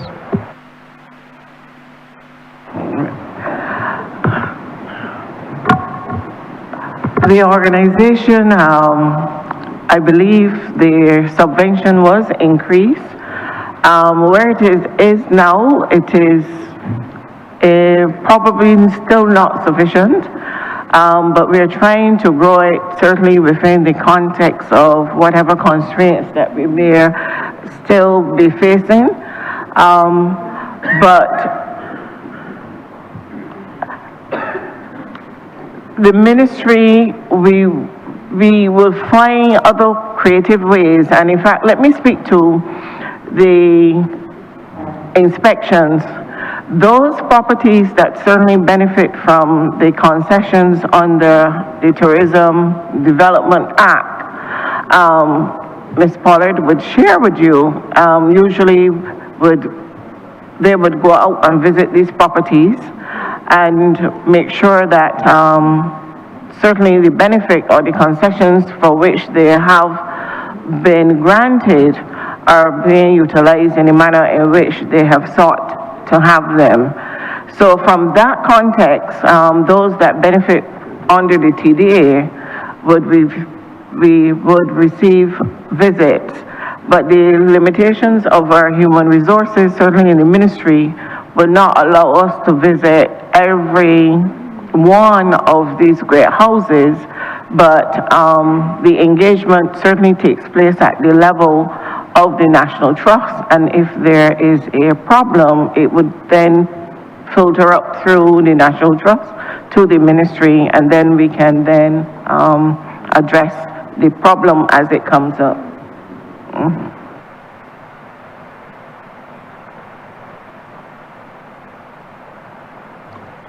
Thank you very much.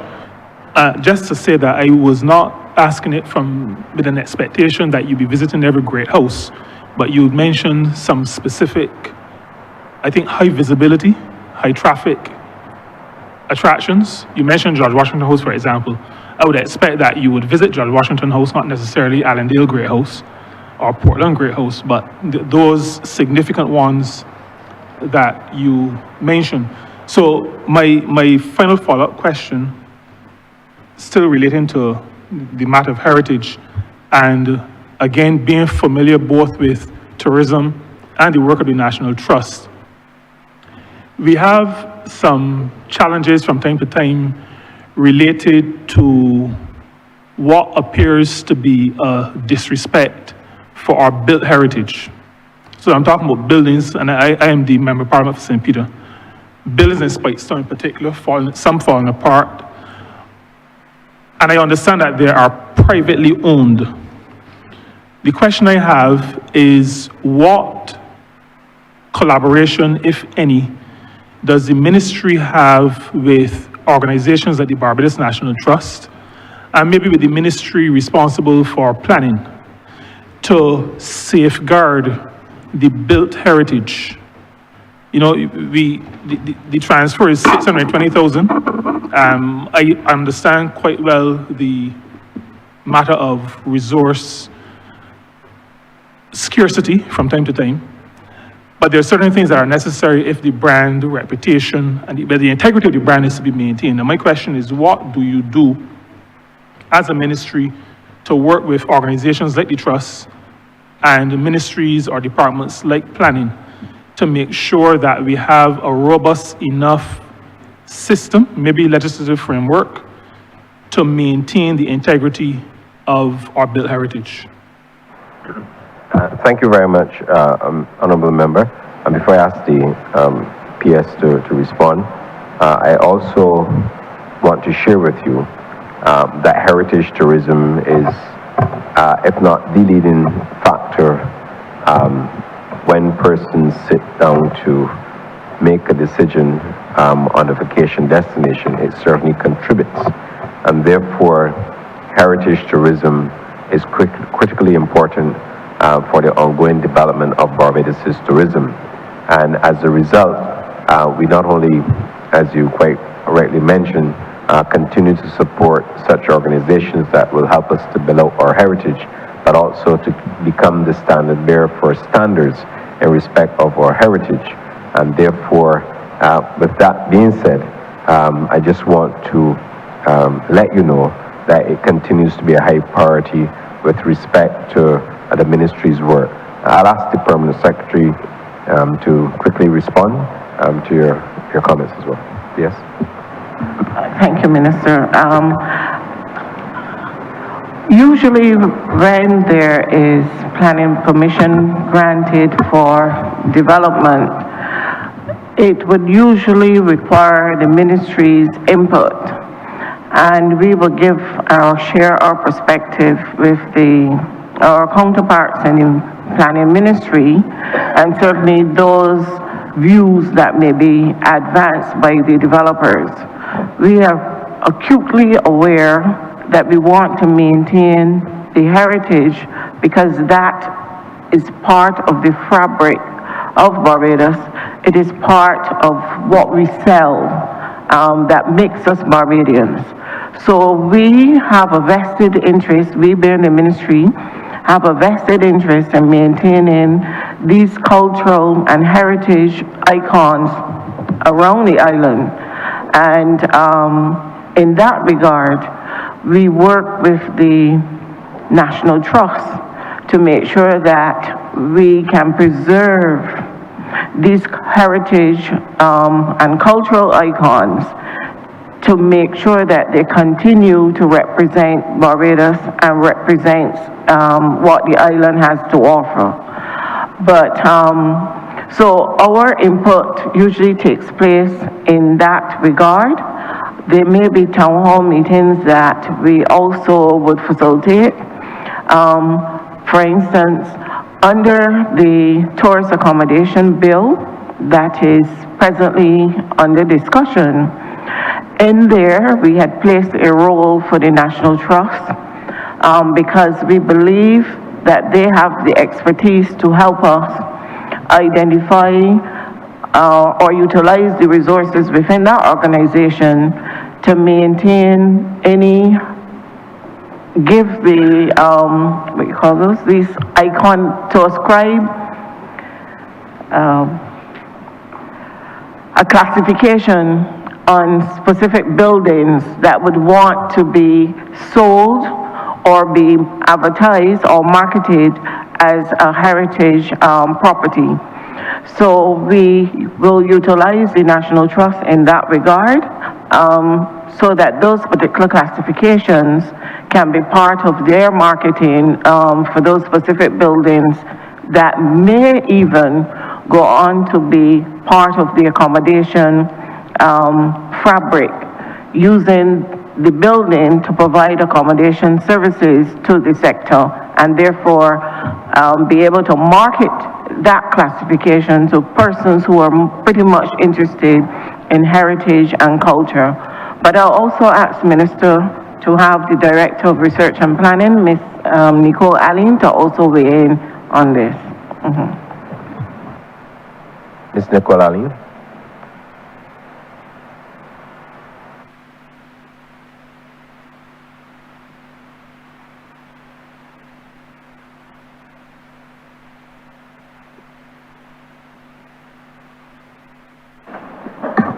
Good afternoon again. I would like to say that, give a resounding yes to Minister Jordan, that the ministry does indeed collaborate with the National Trust and other stakeholders in the protection of our built heritage. I would even go as far back as when Barbados first received its UNESCO World Heritage inscription for historic Bridgetown and its garrison. The Ministry of Tourism and International Transport then, and remains to this day, or even in the form of the Barbados Tourism Marketing Inc., serves as a member of the Barbados World Heritage Committee. And so we ensure that the necessary input and support is given to the preservation of our built heritage, understanding that culture is a key pull factor in attracting visitors to our destination. It is indeed an area that allows us to differentiate ourselves. You heard my minister speak about remaining competitive. And one of the main ways in which we can do that is by our culture, the authenticity of what is our destination. And so it is of importance for us to collaborate with these entities. We also, Minister Jordan, sit on the Council of the Barbados Museum and Historical Society. We're an active member there in providing support to the work of that entity, in ensuring that not even just the built heritage, but heritage in its widest remit is given the support from the tourism industry. We also sit on the Council of the Barbados National Trust as well. So however you look at it, however you dice it, there is the input of either the ministry itself directly or one of its entities in giving support to ensure that the built heritage is preserved as an important plank upon which we build our tourism product. Thank you. Thank you very much. Just a closing comment to say that, and I just want to say this publicly, it is not necessarily directed to the ministry, but that one of the things that we have to be careful of, Mr. Chair, is the tension that exists between maintaining I use the word integrity, the officer Nicole used authenticity. With respect to culture, that tension between that component and new tourism product, because we are seeing that tension in Spitestone. It is a very visible tension. So we see sometimes the degrading of heritage assets, but not just to create a car park, to create a new tourism product. And I'm saying publicly that the ministry responsible for tourism has to be careful in its implementation, its advice giving and all that kind of stuff, to, I think, prioritize the authentic product and not the new, could be anywhere product. So I just wanted to conclude with that. I'm not sure. I have another question which is unrelated, so in the next round, I said that before, but I don't know if you understood. I just want to say it again. I have another question that is unrelated. Thank you, Honourable Member for St. Michael. Sorry, St. Philip West. Thank you, Mr. Chairman. My question relates specifically to Airbnb.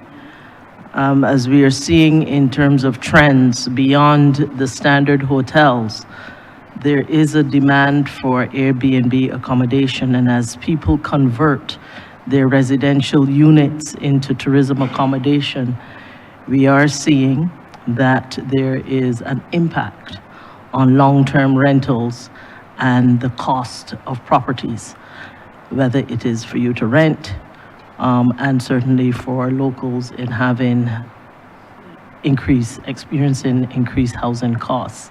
My question is this in fact something that is more than anecdotal, but that is supported by some of the research of the ministry? And if so, what are we doing proactively so that this does not become a crisis in Barbados, whether done through tourism or in collaboration with housing? Thank you very much, Honourable Member.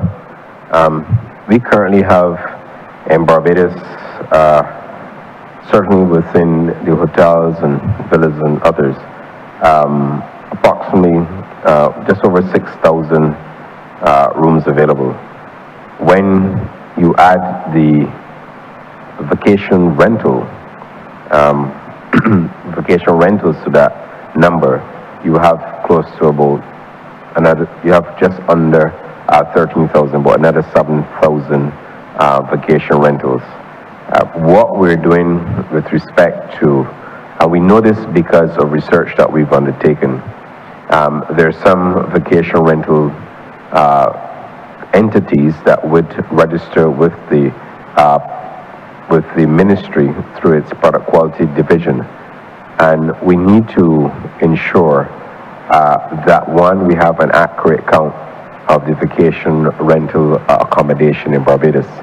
Certainly the vacation rental accommodation pool does help Barbados. There are often times where there are people who want to visit Barbados and to have accommodation, and they can't get into the traditional hotel accommodation. And therefore, what happens is that they would obviously book the vacation rentals. There are also villas that have come into the vacation rental pool because they've utilized the concessions, and a part of the requirements for the concessions is that you have to open up the property and you have to let the property, so the property has to be rented. So when you add the vacation villas and others qualified under the Tourism Development Act, and then you add the others who are now coming into the space to offer their products for rental, this potentially helps the destination. But to your specific point regarding demand for Airbnb relative housing accommodation, I believe that a study would have to be undertaken to measure the impact that this is having on Barbados' housing stock. I can't sit here and answer the question without that information, and perhaps it's something that we would have to, in conjunction with the appropriate ministry, undertake a study to see whether or not there's been any fallout, or whether there's cause for concern, or whether we need to have a policy to address the matter at hand. So I give you my word that we will work with I would assume it would be the Ministry of Housing, Lands and Maintenance to understand and get a firm feel for what is happening. But having said that, the vacation rental pool does help Barbados in terms of accommodation, and especially when we have not only during the peak periods, winter, but also when we have selected events going on in Barbados that people will wish to come to Barbados and support. It is also, having said that, it is also important, and that's why when we piloted the tourist accommodation bill, that we made it clear that this is more about regulation. This is not about controlling the number of rooms or putting people out of business. That is not what we're about. It was more about having an understanding of where we are. I'll pause and ask Ms. Lana Harewood if she has anything further to add in respect of this matter. Ms. Good afternoon, Lana Harewood, Manager, Product Quality, Barbados Tourism Product Authority. Minister, I agree with you. The vacation rentals based on what we have registered for our levies has increased throughout the years. And it is, I can't speak from the perspective of how it is impacting the long-term rentals, but what I can say is definitely impacting our registered accommodation stock, because they outweigh our short-term stock. Currently, our numbers reflect for the vacation rentals, 1,323 properties that's registered with us, which has a bedroom count of over 3,000. So there is an impact on our short-term rentals. But as the minister would have indicated, a study would have to be done to look at it in terms of how it is affecting the long-term rental pool. Thank you.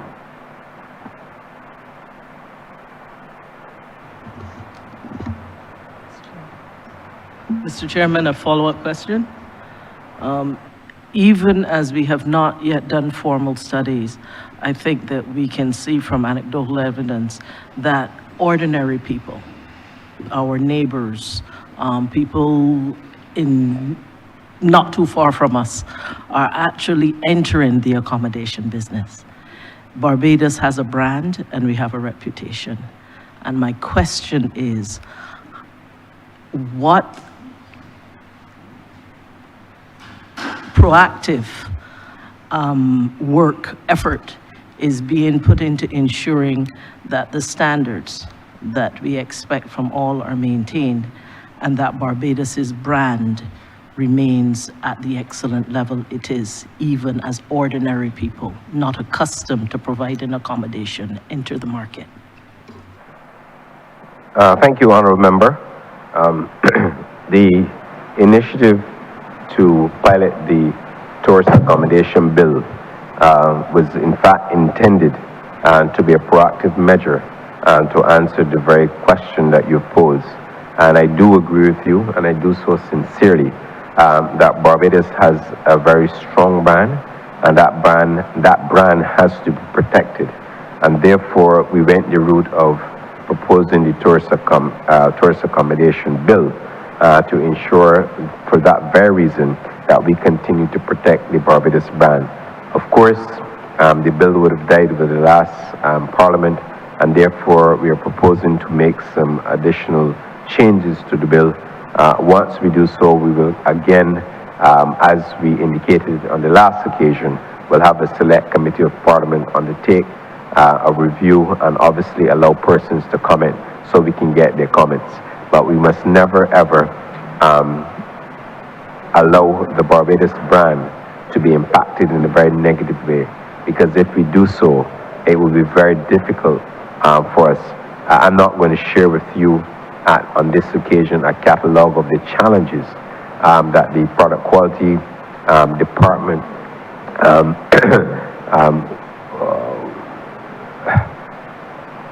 well, and let me pause there and say that we have a number of reviews that come to the attention of the product quality department, and those reviews oftentimes tell the story. But I do agree with you, Honourable Member, that is something that we have to work with our stakeholders to ensure that we protect the Barbados brand.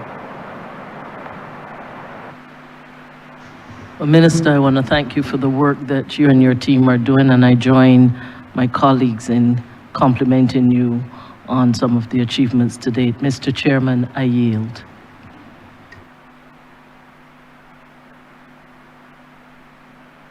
Thank you. Honourable Member for St. Michael Central. Thank you, Chair. This question is once again in the spirit of championing the small man.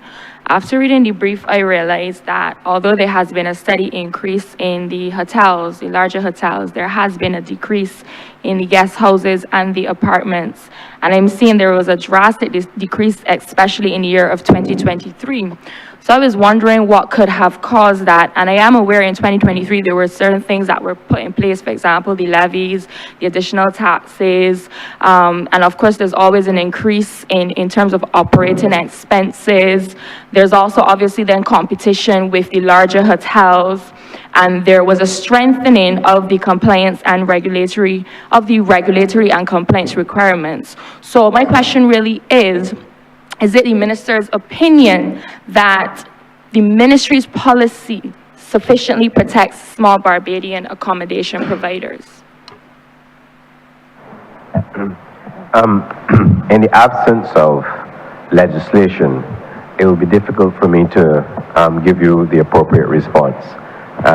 The reason why we're advancing the tourist accommodation bill is to ensure that we have obviously regulatory oversight, but that we also set a standard, a very basic standard for tourist accommodation facilities in Barbados.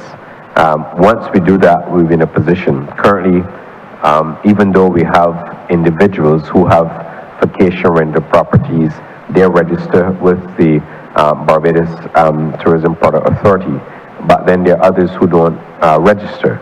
And in the absence of that, I think it will be difficult for me to come to a conclusion with respect to why we don't see or why there's a dip and or increase in the number of accommodations, depending on their standing with respect to whether they're apartment hotels, whether they're guest houses, whether they're individual vacation rentals. So I would prefer, in the absence of information, to suggest that we get that information and then have a more informed view of that.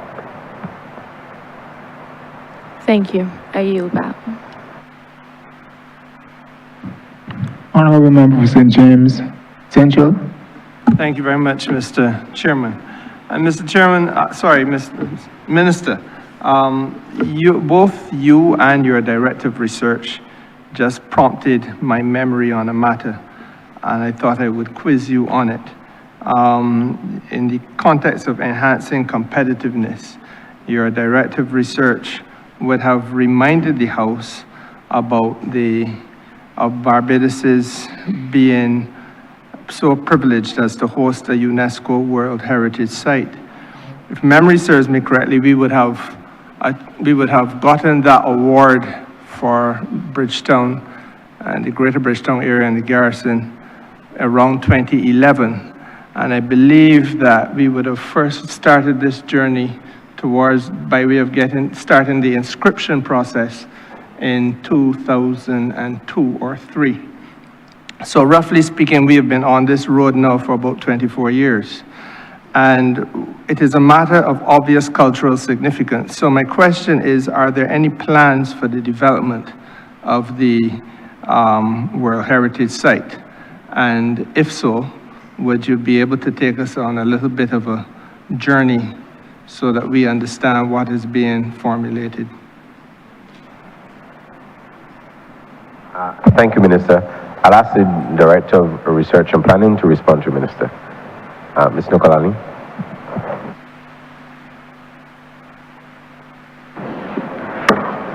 Thank you, Minister, for the question.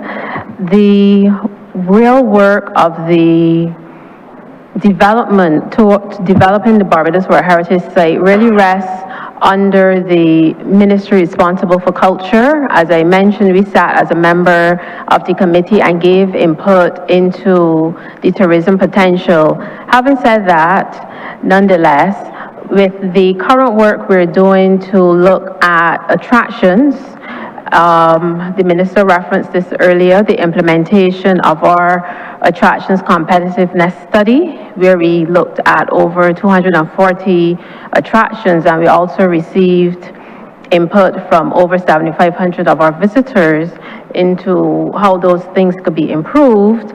The Bridgetown area was one of such areas assessed, and we are actively working with the communities principally in the Rihanna Drive area. We're looking at how we can curate a tour, because one of the things we've heard coming out of that study is that what is there that is new for visitors to do.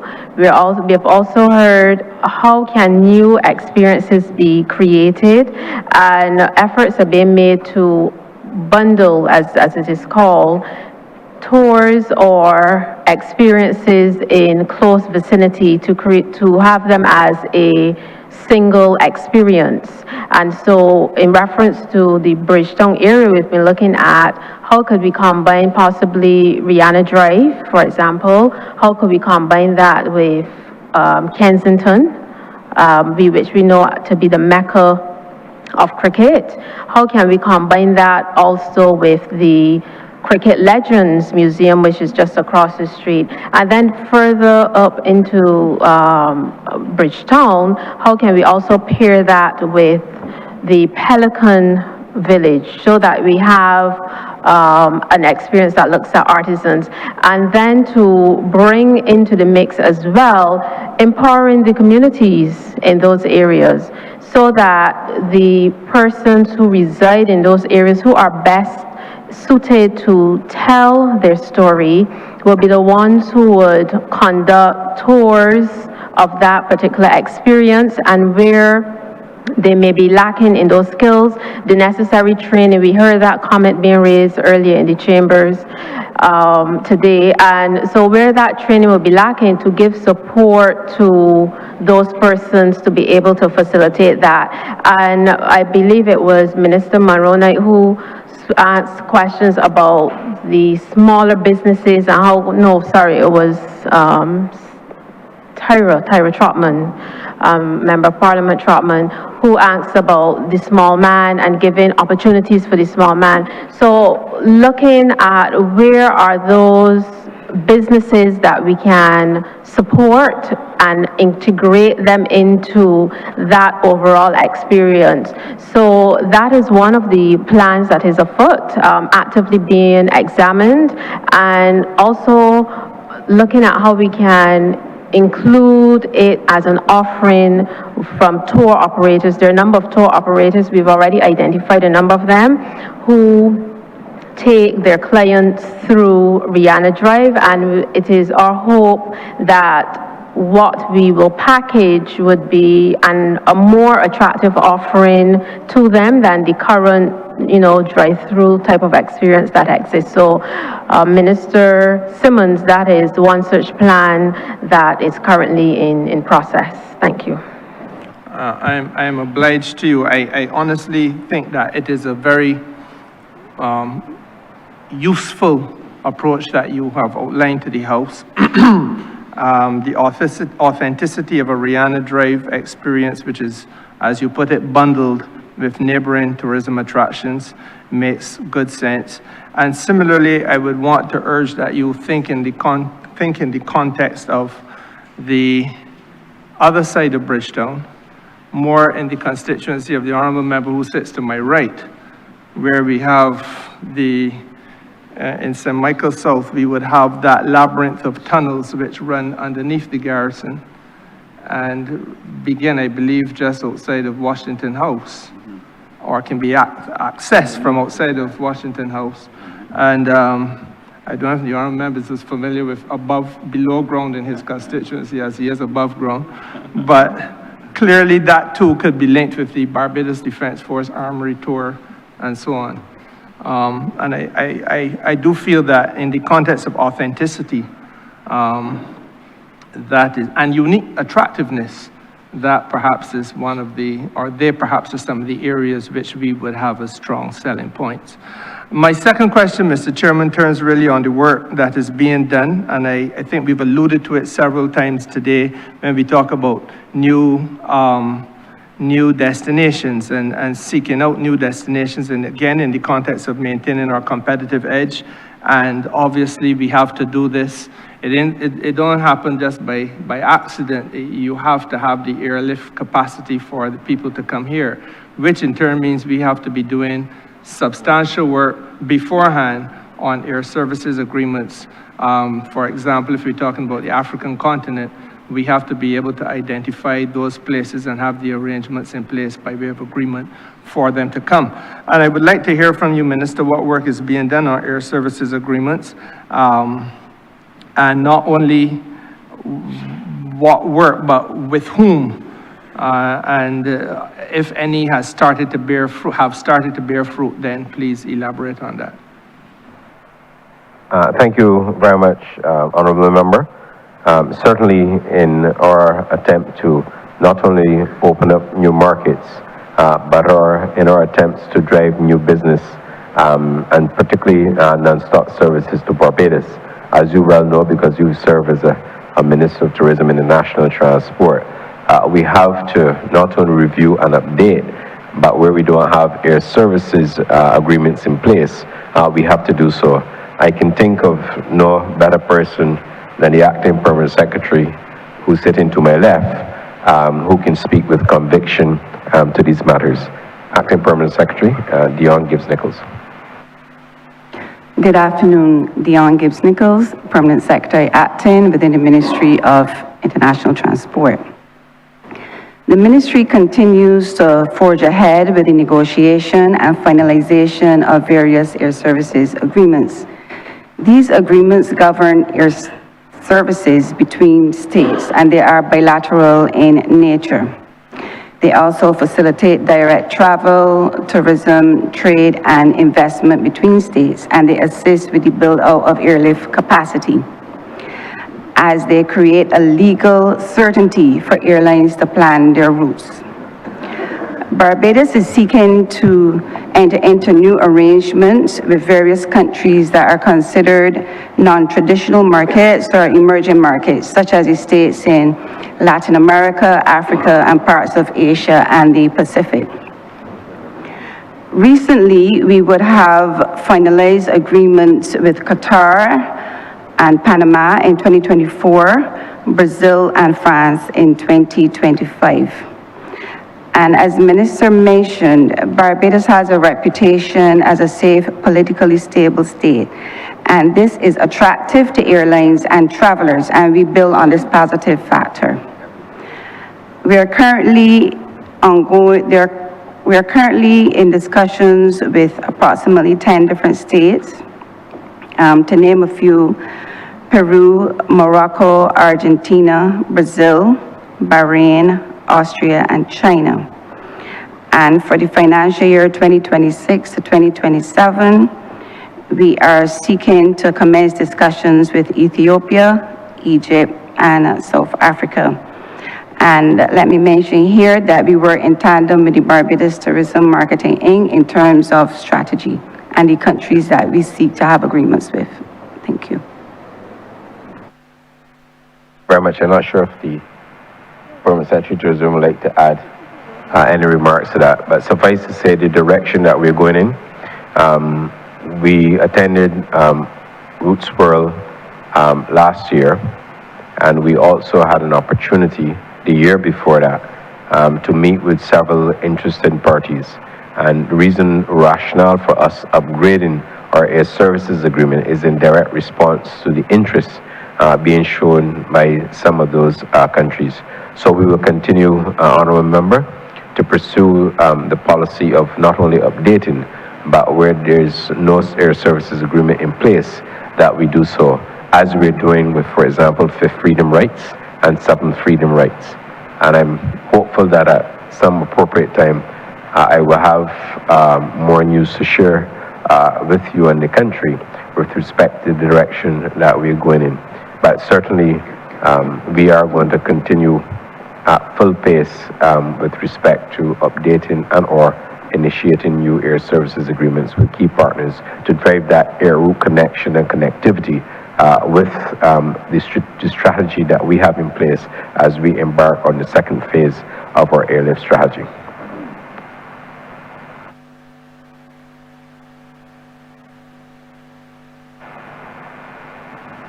I think, Mr. Chairman, just for the record, the acting permanent secretary, because I know that they had a different name on the screen, the acting permanent secretary, International Tourism Division, is Ms. Dion Gibson-Nichols.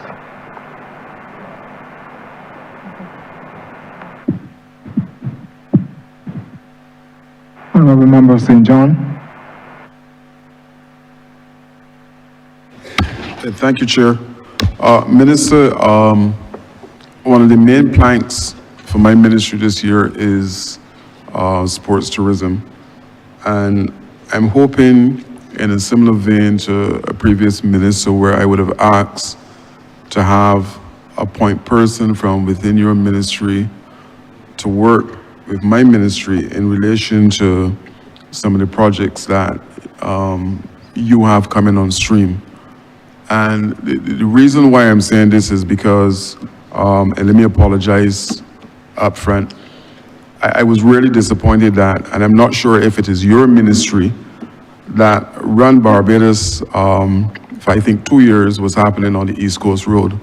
I thought it was a major mistake to move it from an area where the athletes would have people at the side of the road cheering them on to the East Coast Road, where it was just trees on one side and the sea on the other side.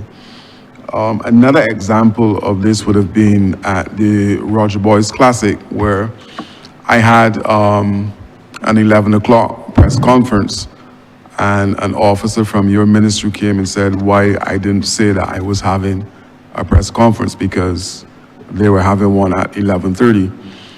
So I'm just asking if it is possible to have a point person from within your ministry identified so that if there are projects coming from your side, that we can have a collab. Last year, calendar year, they had some new initiatives that were coming that were big. The drag racing and then the Grand Prix was also happening, and I believe both of them are coming again. So I'm just asking if it is possible that you can identify a member or your team that is responsible for sports to work in concert with my ministry going forward as it relates to the sports tourism project. Chair, I yield back. Thank you, Honourable Member. I'll ask the CEO of the Barbados Tourism Marketing Inc. to respond to you with respect to Run Barbados and to give the reason why there was a shift because of some ongoing infrastructure works here. But relating to the latter point with respect to the point person, I would recommend one, if you, the permanent secretary will communicate to you the point person in the ministry, but more importantly, there's a sports department within the Barbados Tourism Marketing Inc., and that's led by a sports manager, and therefore any requests relating to the point person would be communicated to you by the CEO of the BTMI to your ministry as it relates to the point person in the ministry. The permanent secretary will also delegate, not to in any way duplicate the efforts within the ministry, but we also, because of the BTMI being an agency within the Ministry of Tourism and National Transport, it is recommended that the point person be the sports manager going through the Chief Executive Officer, to be that person who effectively would coordinate and handle relations between your ministry and the ministry that I currently lead. So I will recommend that approach, Minister, if you're in agreement, and I will also ask the CEO of the BTMI to comment with respect to Run Barbados and also with respect to her view as it relates to the sports manager being nominated, who I believe currently works with your ministry. But I'll ask the BTMI CEO to comment. CEO? Thank you, Minister. You are correct. The sports manager does work with the Ministry of Sport and the National Sports Council, which I would have referred to earlier in terms of the joint committee that works looking at the number of sporting initiatives on the island. So we will really seek to firm up that relationship a little more, have a more structured approach to those meetings, which we can discuss with the technical officers within the ministry. As it relates to Run Barbados, you may realize that December last year, the run was shifted back to Bay Street. I believe the move to the East Coast before that would have been as a result of a number of issues that would have been encountered previously. I know one of the things that was discussed was the fact that in terms of road closures and the runners having to navigate with traffic, not being the ideal situation. But it was also felt from a tourism perspective in terms of exposing or taking the race to the more scenic side of the island, which we do recognize then that once that move happened, yes, as a result, some of the things that you were saying in terms of the lack of crowd participation, no support along the route, etc. And recognizing that last year, also in conjunction with the fact that the road works were happening on the East Coast, we made a decision to move the race back to Bridgetown, and it was met with great appreciation from the running community in particular, for the ones that really matter in that regard. So we did listen to the comments, we did listen to the feedback, and we did make the change, and I do not believe that we will then revert back to the East Coast. And I know we had this discussion as well, Minister, so we did listen to all the feedback. Thanks.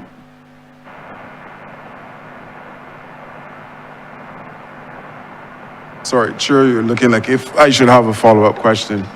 Minister, quick question about rural tourism. Any thoughts in terms of how we can trigger that? Yes. We have, in fact, a number of our major attractions are located in rural Barbados. And that continues to be a significant feature in respect of Barbados's landscape. The plan that we have with Trove also seeks to develop and to ensure that more tourist attractions are located in rural Barbados. You would have heard from the Permanent Secretary in the Ministry earlier, and you would have heard from the Director of Planning and Research recounting and rehashing the number of proposals that we have before us as a ministry that we intend to execute. And I can tell you that there shall be further interest in the execution of attractions in rural Barbados. And as I indicated earlier, rural Barbados continues to attract a significant number of tourist attractions, including not only sightseeing, but a number of other tours that have come on stream. And we believe that that is the way to go, Honourable Member.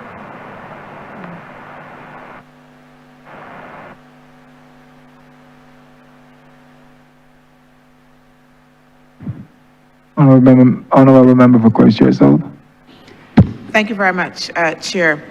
Minister, again, because of the constituency that I represent on the South Coast, so the interaction with lots of tourists is daily. I see them catching buses. They're on ZR vans. They're going to the same supermarkets and the little shops in the neighborhoods. I see them coming from big hotels and carrying little shopping bags with milk and juice and all of those things. And therefore, I'm wondering, as much as we talk about the increase in terms of arrival, what is the exact state in terms of visitor spend? And if you could provide some very, very specifics over a period of time, if you can provide perhaps from 2023 till now, so that we can have an idea of the trajectory of visitor spend on the island. Thank you, Honourable Member. I must tell you that we have not only the earnings report from the Governor of the Central Bank, but we also have a number of metrics, if I wish to refer to it that way, from credit card companies that give us an indication as to visitor spend in Barbados. What that report does, it captures spend by credit card used on island in Barbados based on foreign banks. And with that information, we have been able to realize the significant spend across categories. For example, if people go into a supermarket and they use a foreign credit card, we get a sum total on a quarterly basis. If they go in, for example, transport services, jewelry, etc., we get that. What I can tell you in terms of tourism earnings, in 2018, Barbados would have earned $2.238 billion. In 2019, $2.598 billion. In 2020, and you would appreciate the fact that we had COVID, so it would have slumped to $1.2 billion. 2021, $1.2 billion. In 2022, it was $1.869 billion. 2023, it was $2.313 billion. And in 2024, and that's the latest available information I have at hand, it was $2,732.6 million. What that tells you is that we would have increased, certainly when you compare 2024 to 2023, by almost $400 million. If this holds based on what we're realizing in Barbados, then I'm sure that the story remains the same. So I can tell you, and it is one figure that I like to measure, and it is not the ministry's figures, it is the figure provided to us by the Central Bank of Barbados in terms of tourism earned. Of course, and this does not capture the entire spend in the country, because if there are persons paying a taxi driver by cash, for example, that is not captured. But suffice to say that based on our 2024 numbers, when compared to 2023, you can see the difference, 2732 or 2.732 billion versus $2.313 billion, which is a substantial increase in earnings. And I always argue, having come from the private sector, I don't play with numbers in terms of arrivals. I like to see the greenbacks and what is counted, what is accounted for in the country. So I'm pleased to say that based on our available data, it appears that tourism earnings continue to go in the right direction. And the fact that you have earned over close to $400 million year on year is a significant indicator, not only on the strength of what we have, but it also tells us and continues to paint the picture that tourism can earn. And even though we've driven airlift and we've increased airlift to the destination, we are also earning more. If you had to go a bit deeper in terms of analysis, and I do my own internal modeling in terms, because I like to know where we're going, because when you look at the performance of the tourism sector, it also has to flow through, right through to the ordinary man. And a lot of what we are seeing in terms of earnings, because yes, you can do well in hotel earnings, yes, you can do well in attractions and restaurants and dining, as I refer to it, food and beverage outlets, transportation services where we have information that can be accounted for. But when you look to those who work in the sector, those as a result of, even if we increase occupancy, if we reduce seasonality, there are people who continue to work. They're getting maybe full-time. When I say full-time, I mean 40 hours per week rather than being laid off or reduced hours. If they're in a service charge pool, they're also benefiting from increased service charge. So it paints a story. Look, yes, we will have challenges.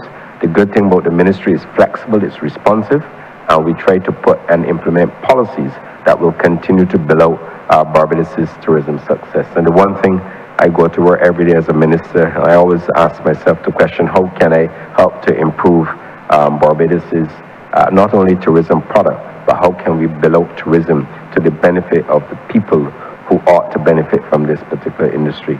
And that is what I go to work daily to set out to do. And that is why you see us concentrating, like I said, not only on airlift in different phases, but also building out the sector, which also means carrying the workers along with us in our tourism mission. Thank you. Thank you, Minister. And I think that response is perhaps a story that needs to be told.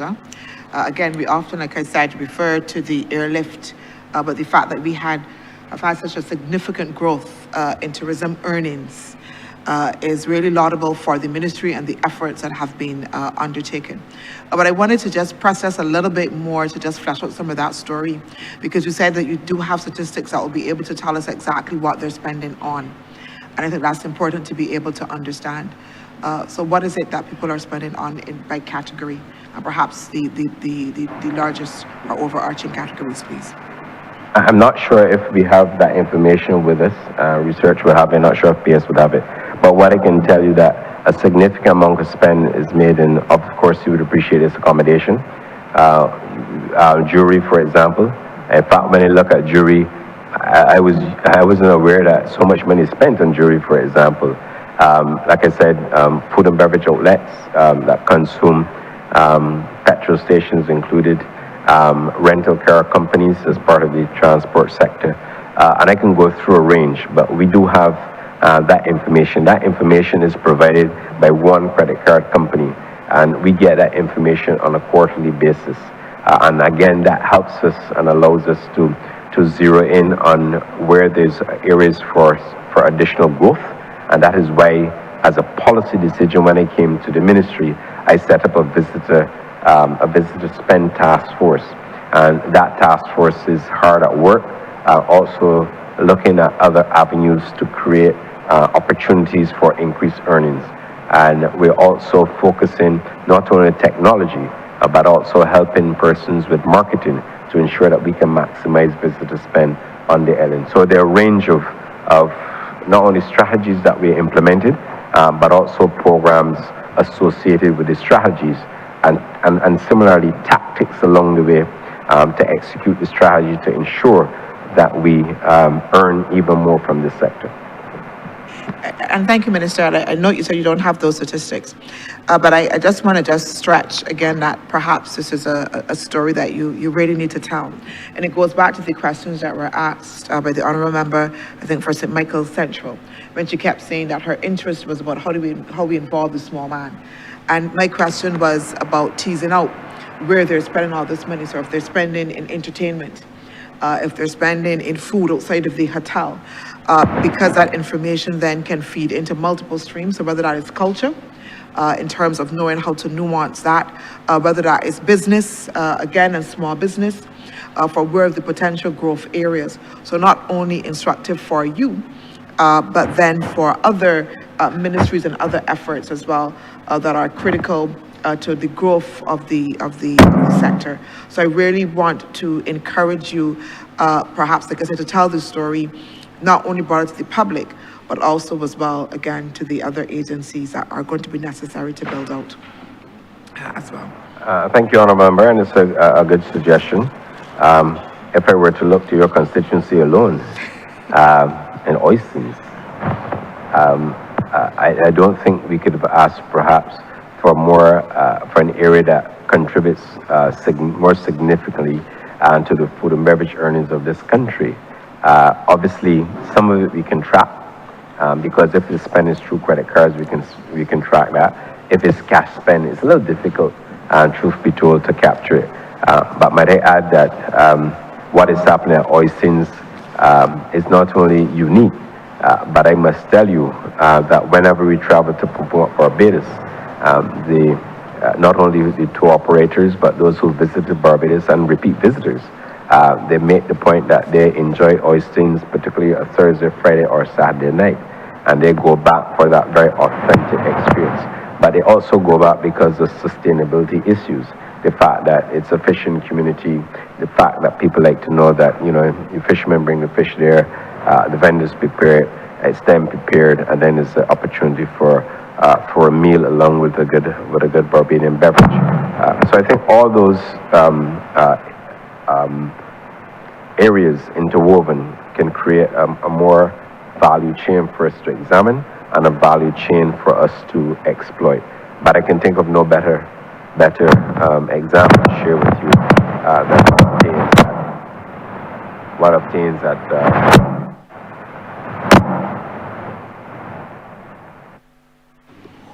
Thank you. Just another follow-up. And I'm glad you went to the area of Oistins, because my question was around what if there are mechanisms, or what I'm going to call philanthropy and give back within our tourism model, right? I used to work for the Caribbean Policy Development Center, and within the Caribbean Policy Development Center, we started an initiative in hotels, where we work with hotels to encourage, I can't remember what was the name of the initiative, to actually give back, again, to specific social causes. Of course, you know, well monitored, justified, etc. But there's so many areas of development. So an area like Oistins, for instance, again, which contributes so much. But again, when we look for expansion and to deal with the fishing community, again, what is the potential, or if there is a mechanism by which tourists, and there are a lot of them, I encounter tourists again in my constituency who are looking for social causes, who want to be able to give back, who are accustomed within their own jurisdictions to being able to do that, or engage in philanthropy, and want to understand here in Barbados how they can support the communities sometimes that they are visiting, and then how they can kind of support the wider effort. What is the mechanism, if any? I'll ask, and we don't currently have a mechanism, but I know the permanent secretary, it appears this is dear to her and she would wish to speak to it. So, P.S. Thank you, Minister. I know a few years ago, we would have looked at this through the lens of sustainable tourism. And I remember BTMI had actually their director based in Europe, because the visitor from Europe is particularly interested in conservation and so on. And they had actually put forward a proposal that would allow for the replanting of trees. And the visitor were actually very much interested in paying a small fee, a small sum, to be able to do that type of work when they arrive in Barbados. That proposal is still under discussion. Actually, it had dovetailed quite nicely, certainly with the work being pursued by the Ministry of Energy to reduce the fossil fuel consumption in Barbados. And given that you take a flight, you're flying from one destination to the next, and you are the plane that you arrive on would have been burning fossil fuel as you try to move from one destination to the next. That was being promoted as a way in how you can counter the type of exhaust and the fumes and so on from that particular journey. So we would have to revisit something like that, but it was discussed. It was tabled about 2 years ago, approximately, and there was quite a lot of interest. Apart from that, we have not discussed, I don't know if CEO BTMI, if you've had any discussions in that area, but through the lens of sustainable tourism is where that discussion would have fallen. Thank you. I think what you may be referring to, Minister, is something we call volunteerism, where we do get a number. There's no established framework, but we do get a number of requests from various groups coming to the island, many times incentive groups, who want to be able to participate in activities such as this and give back, and we will then reach out to various groups within the communities to arrange such. So whether it's going into schools, we know we have guests who every year travel to Barbados with a suitcase of books to give books back to schools. We have persons who will get involved in painting classrooms. Our cruise lines as well give back to the communities in this way in terms of participating in a number of activities within various communities, rural or otherwise, in terms of give back initiatives as well, which we would sometimes help to facilitate. So it is happening, but it is not in a necessarily through a structured mechanism, but oftentimes it's outreach through BTMI, and then we put persons in touch with various NGOs or community groups where they can then be able to participate and give back to the society.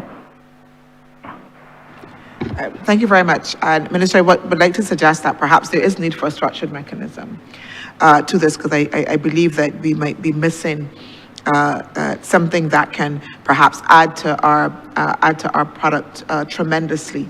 What you hear from tourists again is that has to be also part of the immersive experience for them. And like I said, there are many tourists, at least that I come into contact with, that who say that they are willing to give back, not just only to volunteer, but they're willing to give money in specific causes, and they do ask, you know, what is there to be able to do, or that they can get involved, in. I think my final question, and this is a follow-up question through you, Chair, in respect of this, and I go back to, and I notice the Chair is looking at me, I go back to Oystins. I go back to the question of Oystins that was raised, Minister. And what is the possibility to export the Oystins model to other jurisdictions as well? I don't know if we should export it, or perhaps we should allow that to remain a very unique selling point for your area. But I think the point you're making is, should we not look to other areas to create not necessarily a similar, but perhaps an opportunity for persons to have a food and beverage outlet, particularly on the west coast of Barbados. And therefore, there is such opportunities. Obviously, we will have to deal with the infrastructure. If we model it off a fishing village or a fishing community, then we will look to see where we have the existing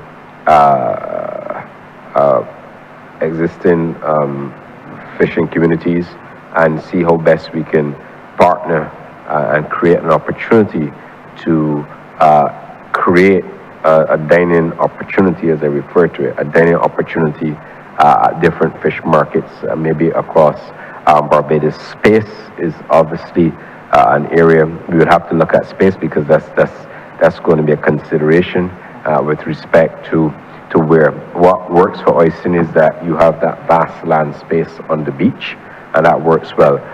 But it is worth exploring, and we can explore that in conjunction with your ministry as well, and with the ministry responsible for fisheries, to see how best we can explore that opportunity. Back to the question with respect to tourism earnings, I said it was just about 400 million. To provide you exact figures, in 2024, the earnings compared to 2023, the increase was actually $418.7 million that tourism earned. And that is comparing 2024 to 2023. So I just thought I'll share that with you. I give you the numbers, but I didn't do the quick calculation to give you this exact amount. So it's $418.7 million that we would earn. Thank you, Chair. Thank you, Honourable Member for St. Michael Southeast. Thank you, Chair. Honourable Minister and team, I think I will echo the sentiments of my colleagues as well in relation to the outstanding work that you have done in keeping the tourists coming to our island and making Barbados one of the premier destinations. I believe when I look at these estimates, though, I am hearing the minister in his last comments regarding the $480 million earned. I think sometimes we spend a lot of time on the numbers, which it has its place. But unless there is the trickle-through effect to everybody in the economy, sometimes the numbers do not mean as much to the ordinary man as we might want to place that emphasis on. Now, when I look at the types of things that we are spending in these estimates, we're putting monies towards the National Trust, we're putting monies towards the small hotels, all justifiably being done. I think the questions that have come out in the course of today have pretty much led to the major issue, which I think all of us face across constituencies, is really how are we dealing with the product, not just the product at the highest level in terms of a hotel or a villa or an Airbnb, but how are we dealing with the heritage products? How are we dealing with the things that in a sense, are not necessarily on the radar? Minister, you would have indicated that the studies that are being done, they often look at the expenditure through the credit card transaction. What I think we are all seeing in these estimates is that while those numbers will reveal a certain type of spend by perhaps a certain type of visitor, the whole issue of research and product development should also tell us a story that we are also equally investing in those unique products, those unique niche areas which are actually under the radar. And while I look at the estimates, I can only see, I think it is about 525,000 in the budget for professional services under the research and product development unit. Now, with all that has been said, if we are making so much money from tourism in terms of our earnings, it would suggest to me that we ought to be creating some kind of fund that specifically goes after those niche experiences that our tourists are coming to Barbados for. So for instance, the minister's next to me, we were having our side conversation while the discussion was going on. So things like the experience of the breadfruit bowl. I don't know that that is on anybody's radar, but the truth is that when you bring tourists to Barbados and you carry them there to be able to explain that breadfruit is, you know, one of our local superfoods, and you see the different ranges of the way in which breadfruit can be prepared, there is an excitement in not only telling the story, but also eating the delicacy as well. That is an experience. So I can then go to Cuz in Bay Street. The ministers were referencing the fact that, again, if you go online and you put in Cuz, you will see everybody talking about the fish cutter with the cheese. Are we doing enough for those types of niche experiences to be able to say that 525,000 in expenditure under this particular head is meeting the targets in terms of being able to truly develop product? Now, I know, Minister, you are saying that we have the linkages committee, but I feel almost as though we need to be making some decisions right away, or at least be able to create the funds that can tap into those niche areas that people are experiencing now, but are not, in a sense, attracting the expenditure through the credit card transactions. We need to be a bit more deliberate, and I would have liked to see within the estimates that type of deliberate exercise being taken with the numbers to be able to show us exactly how we were going to build out those sectors. The off-roading experiences, how are we tapping into those? The Gully project in the Ministry of the Environment, how are we working with those types of projects? How are we going to the crabbing experience in the Honourable Member for St. Andrews constituency? These are things that are on the radar for our tourists. But unless these estimates are reflecting a deliberate exercise to be able to tap into these businesses and develop these areas, then I would like you to perhaps show me exactly where that expenditure is taking place. Not what you intend to do, but either what you have already created in terms of these niche experiences, but also what you intend to do in the future with these estimates for this financial year. Thank you very much, Honourable Member.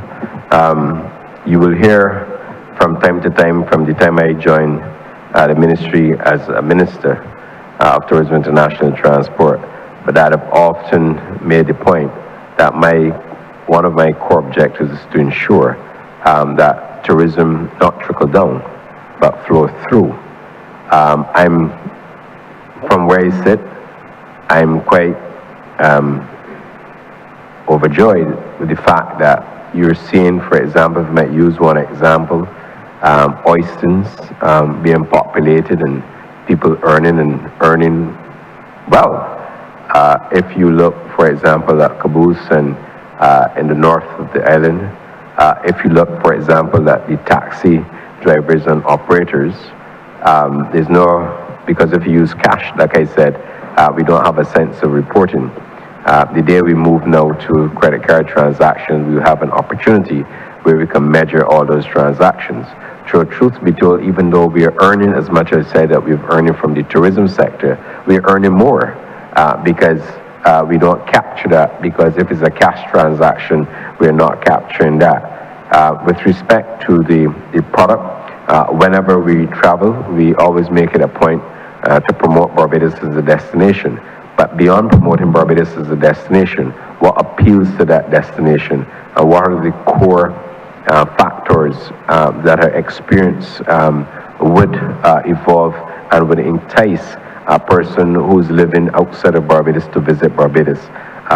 In respect of the budgeted amounts, you will note, yes, that we will have money put aside. For example, we've invested in the prior financial year and certainly this financial year in a number of studies on the professional services, both PS Those studies, we also are working with international institutions, with offices here in Barbados, to develop more studies for us. And even though we don't have it inside the estimates, we are working with a number of multilateral agencies with offices located right here in Bridgetown, to promote our tourism value product. There is a tourism value proposition. The tourism value chain benefits from it, but I'm confident that the work that we continue to do within the ministry and the support that we're getting from other agencies, targeted within the studies, for example, you mentioned the Gullies project, but within the Trove project, and I have to double check if I did take that to the cabinet of Barbados. I think I did. I did, PS reminds me.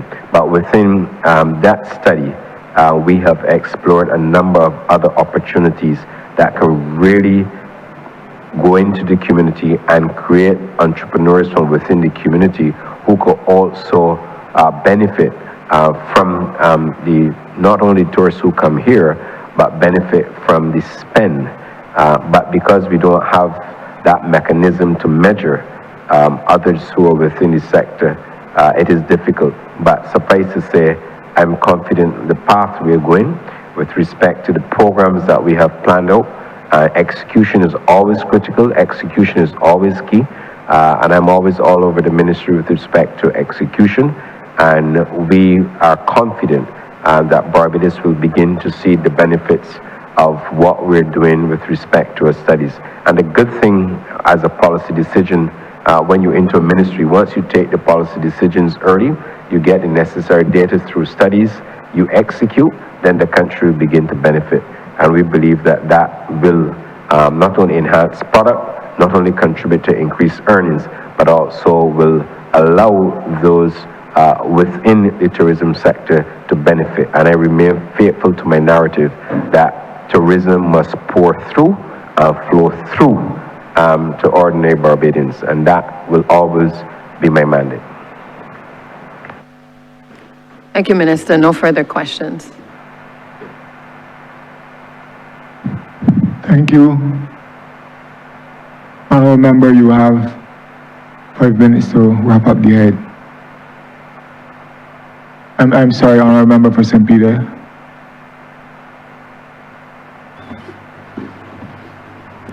Thank you very much, Mr. Chair. The first question is really, I'm laughing to try to ease the tension in my head. The first one is really a follow-on from the original one I asked. We were talking about heritage, and the officer spoke to membership of the Barbados Museum and Historical Society, and there was subsequent discussion about World Heritage properties or sites, as we sometimes refer to them. My question to the minister, to his officers, given your membership on the council of the Barbados Museum and Historical Society, what are you advocating for as the next possible sites, possible inscriptions in the register or whatever it is that UNESCO refers to it as for World Heritage properties? And Mr. Chair, I have another question, which is not related, but I don't think anybody else is asking questions, so I'll ask it after this one.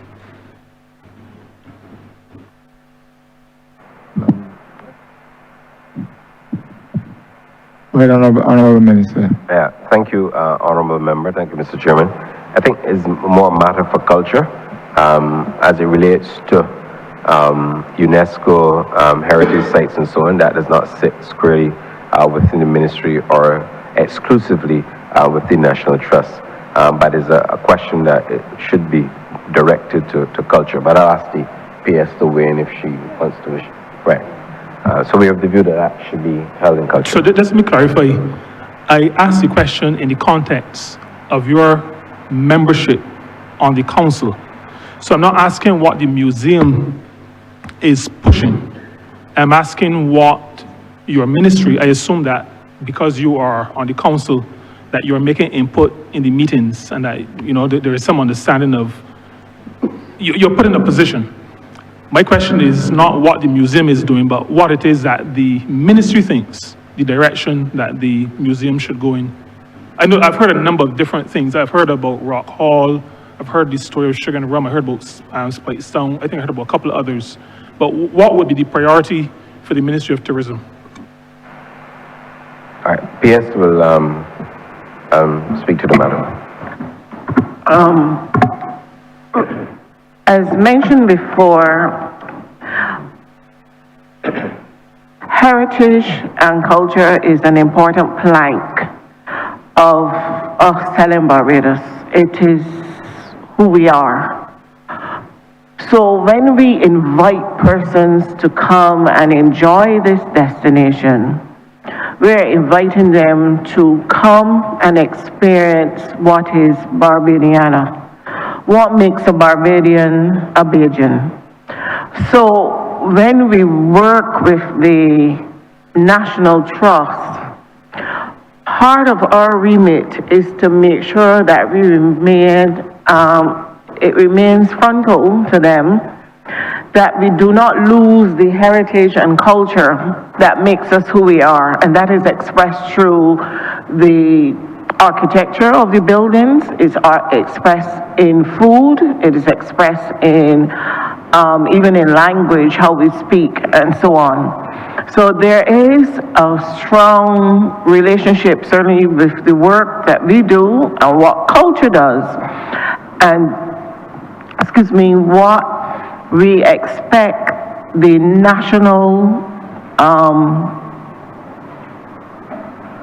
National Trust to be supportive of the work to make sure that they also become part of the voice in communicating the importance in preserving our national history through the buildings, those buildings that we have identified that are critical and important to our heritage, and certainly in helping us to tell the story of what the history of these buildings, and share that story with our visitors when they join us. So we would also want to have their voices at the table when it comes to development, particularly in areas that where you may be developing a building that is of national heritage or significance to the country. We would want to have them participate and make sure that they bring a strong voice to the table to help us share that with other stakeholders, whether it is the developers who may be looking to construct and build in Barbados, whether it's a tourism accommodation or others.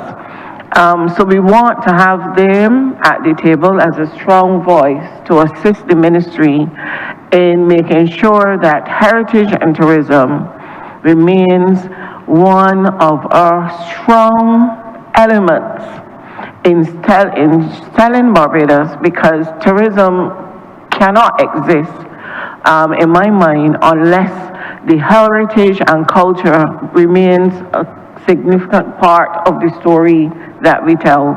So they're in there as a strong voice, a strong partner, and we value certainly their input into the work that we are doing in the ministry. So it is from that perspective, when we sit at the table with them, is to make sure that we maintain that relationship, we maintain having them in as a strong voice, and also to help us share the story and tell the story about culture and heritage.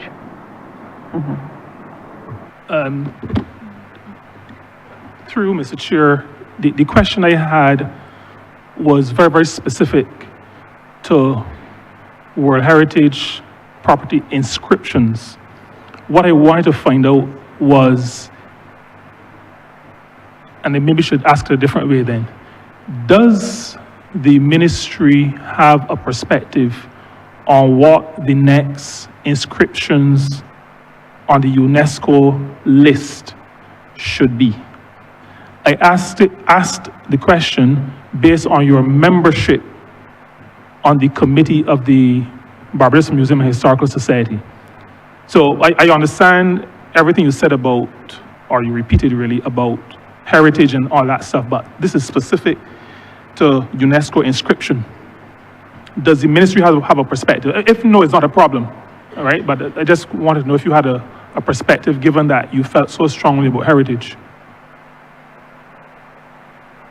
PS wants to respond, thanks. Sir? No, I'm not aware, and Director Research and Planning, as well as Ms. Pollard, can correct me if I'm wrong, but I'm not sure at this time that there have been another set of buildings identified, or the next step has been identified in the second iteration of buildings that you would want to have listed as part of the UNESCO inscription. So if I'm misspeaking, I would ask Ms. Pollard or Ms. Nicole Allen to interject here.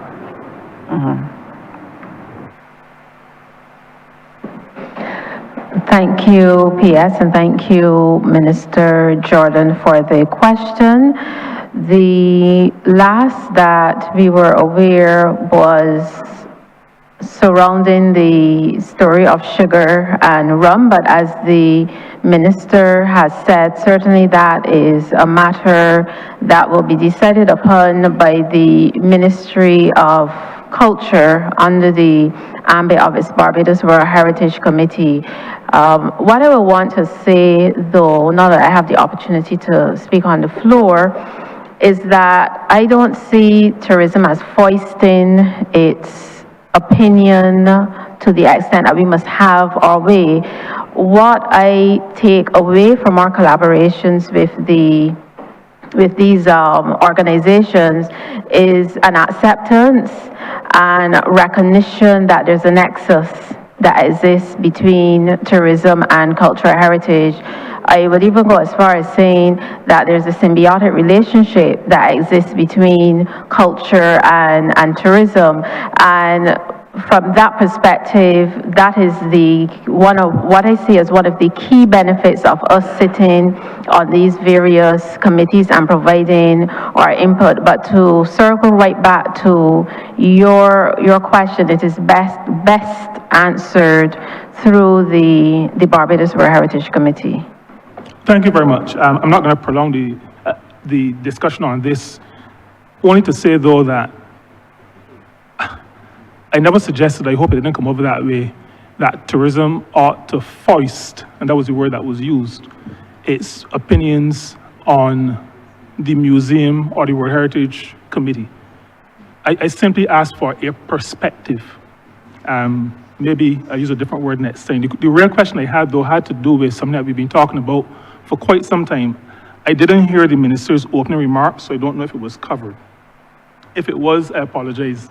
But we were talking about spend, we were talking about a number of things. One of the issues that has come up, this is now decades, the matter of tourism satellite accounting to recognize the full impact. So we talk about visitor spend. I know earlier this morning we talked a lot about linkages, but that matter of tourism satellite accounting. My question is there an update? Has it been implemented? Are we still working on it? Thank you, Chair. Thank you, Honourable Member. I'll ask the Permanent Secretary in the Ministry to respond to you. Yes. Thank you, Minister. The Ministry has engaged, because we recognize that this has been a bit of a vexing issue for us. We want to be able to report not just on top-level numbers, so to speak, but to be able to give you a disaggregation of contribution in tourism, or how other subsectors also contribute towards tourism. And that's why we undertook in this financial year, we actually sought assistance from one of our partners, international partners, and they have facilitated technical cooperation for the ministry to pursue the development of the tourism satellite account. Thus far in the process, we have circulated terms of reference, and that has been placed within the public domain to invite proposals to do so.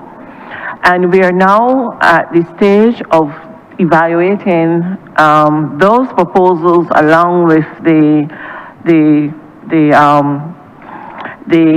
international organization that is providing us with the technical cooperation with a view to contracting the consultant to help us to do that work. That is pretty much part of our work program for this year, and that what I've described is the stages that we are at.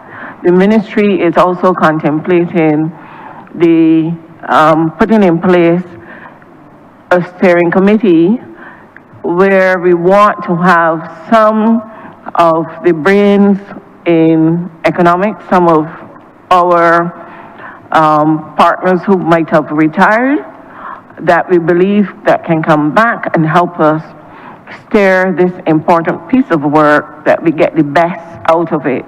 We recognize that the first iteration will be embryonic, so to speak, because it will take a series of iterations in developing the tourism satellite account to give you one that is really of significance, because this process will help us to determine and zero in on how data is collected, because oftentimes data may not be in the form that we would want for the satellite account. So then going through this process would help us to refine how data is collected, what type of data is collected, the type of assistance or capacity building that maybe need to put in place at the various agencies that collect the data to allow that information then to filter through to the national satellite account. So that's where we are in terms of the progress of that work. Thank you very much. I am very pleased to hear that. I think it is important work, particularly because there is not a full sense of the contribution of tourism to the national economy.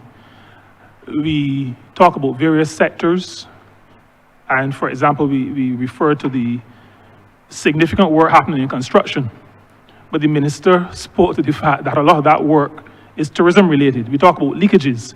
We don't talk about the fact that because of the expanded airlift, then the locating of business people here, even if they're running businesses abroad, is facilitated because of that expanded airlift. And I think it is important that we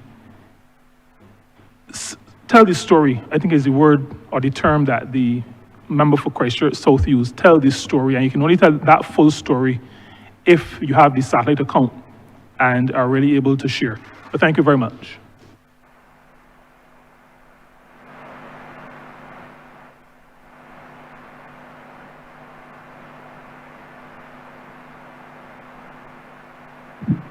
Honourable Minister, you may now wrap up. Thank you very much, Mr. Chairman.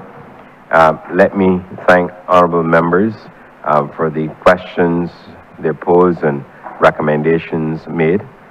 We have made a note of those recommendations, and obviously we will take them back to our ministry, and we will, of course, make the necessary engagements. We will, going forward in this year, focus a lot on our capital expenditure projects.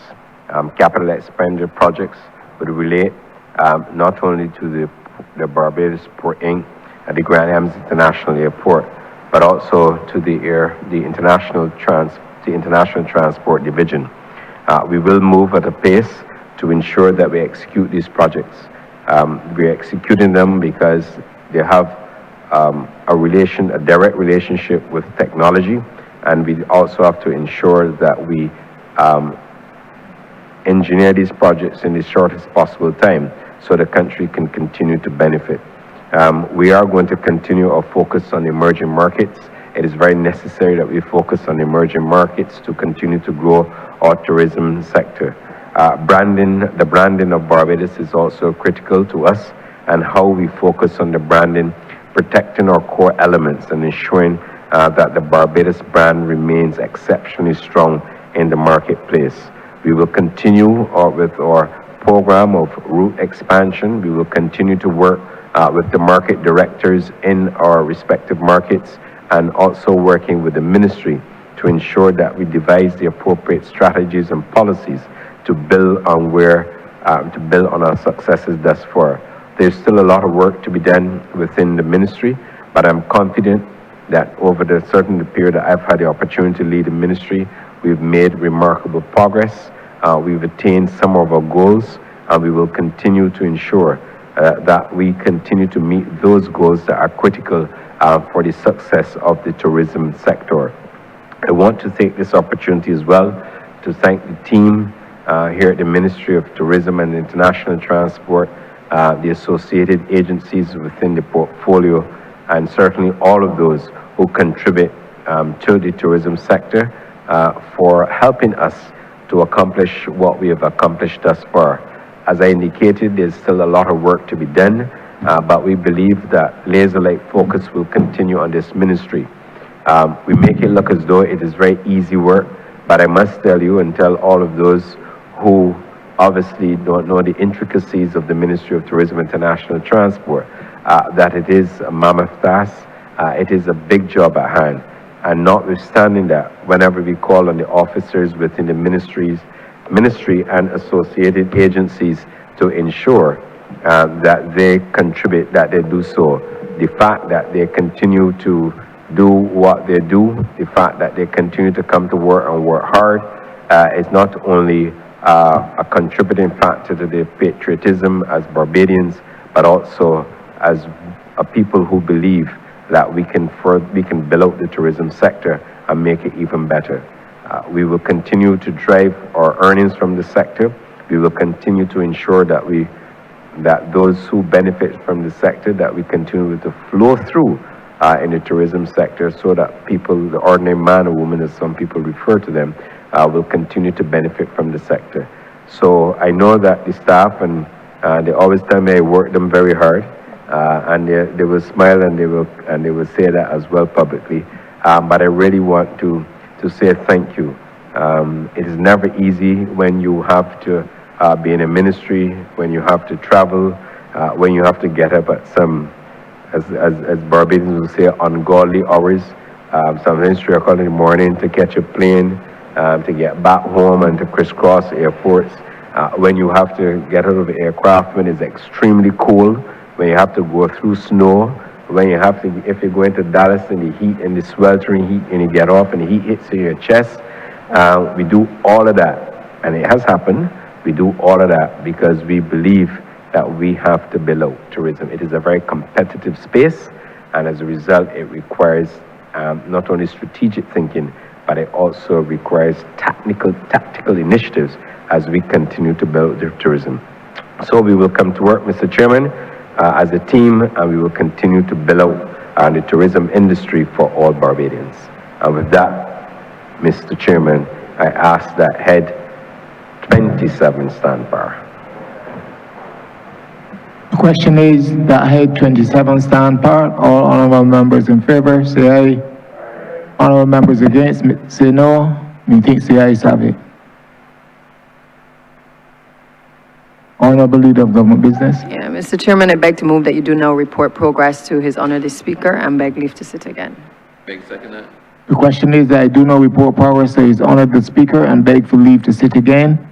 All honourable members in favour, say aye.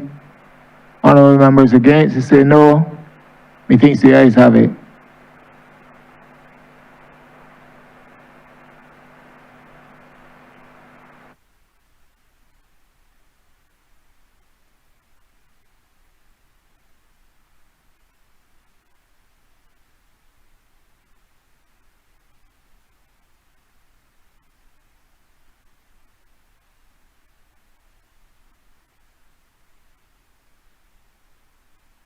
The chairman has reported progress and requests leave to sit again. Honourable Leader, Government Business. Thank you, Mr. Speaker. I beg to move the suspension of the House until tomorrow, the 11th of March at 10 a.m. The question is that this honourable chairman will be suspended until tomorrow, the 11th day of March, 2026 at 10 a.m. in the forenoon. All those honourable members in favour, please say aye. Those against, please say no. Me think the ayes have it.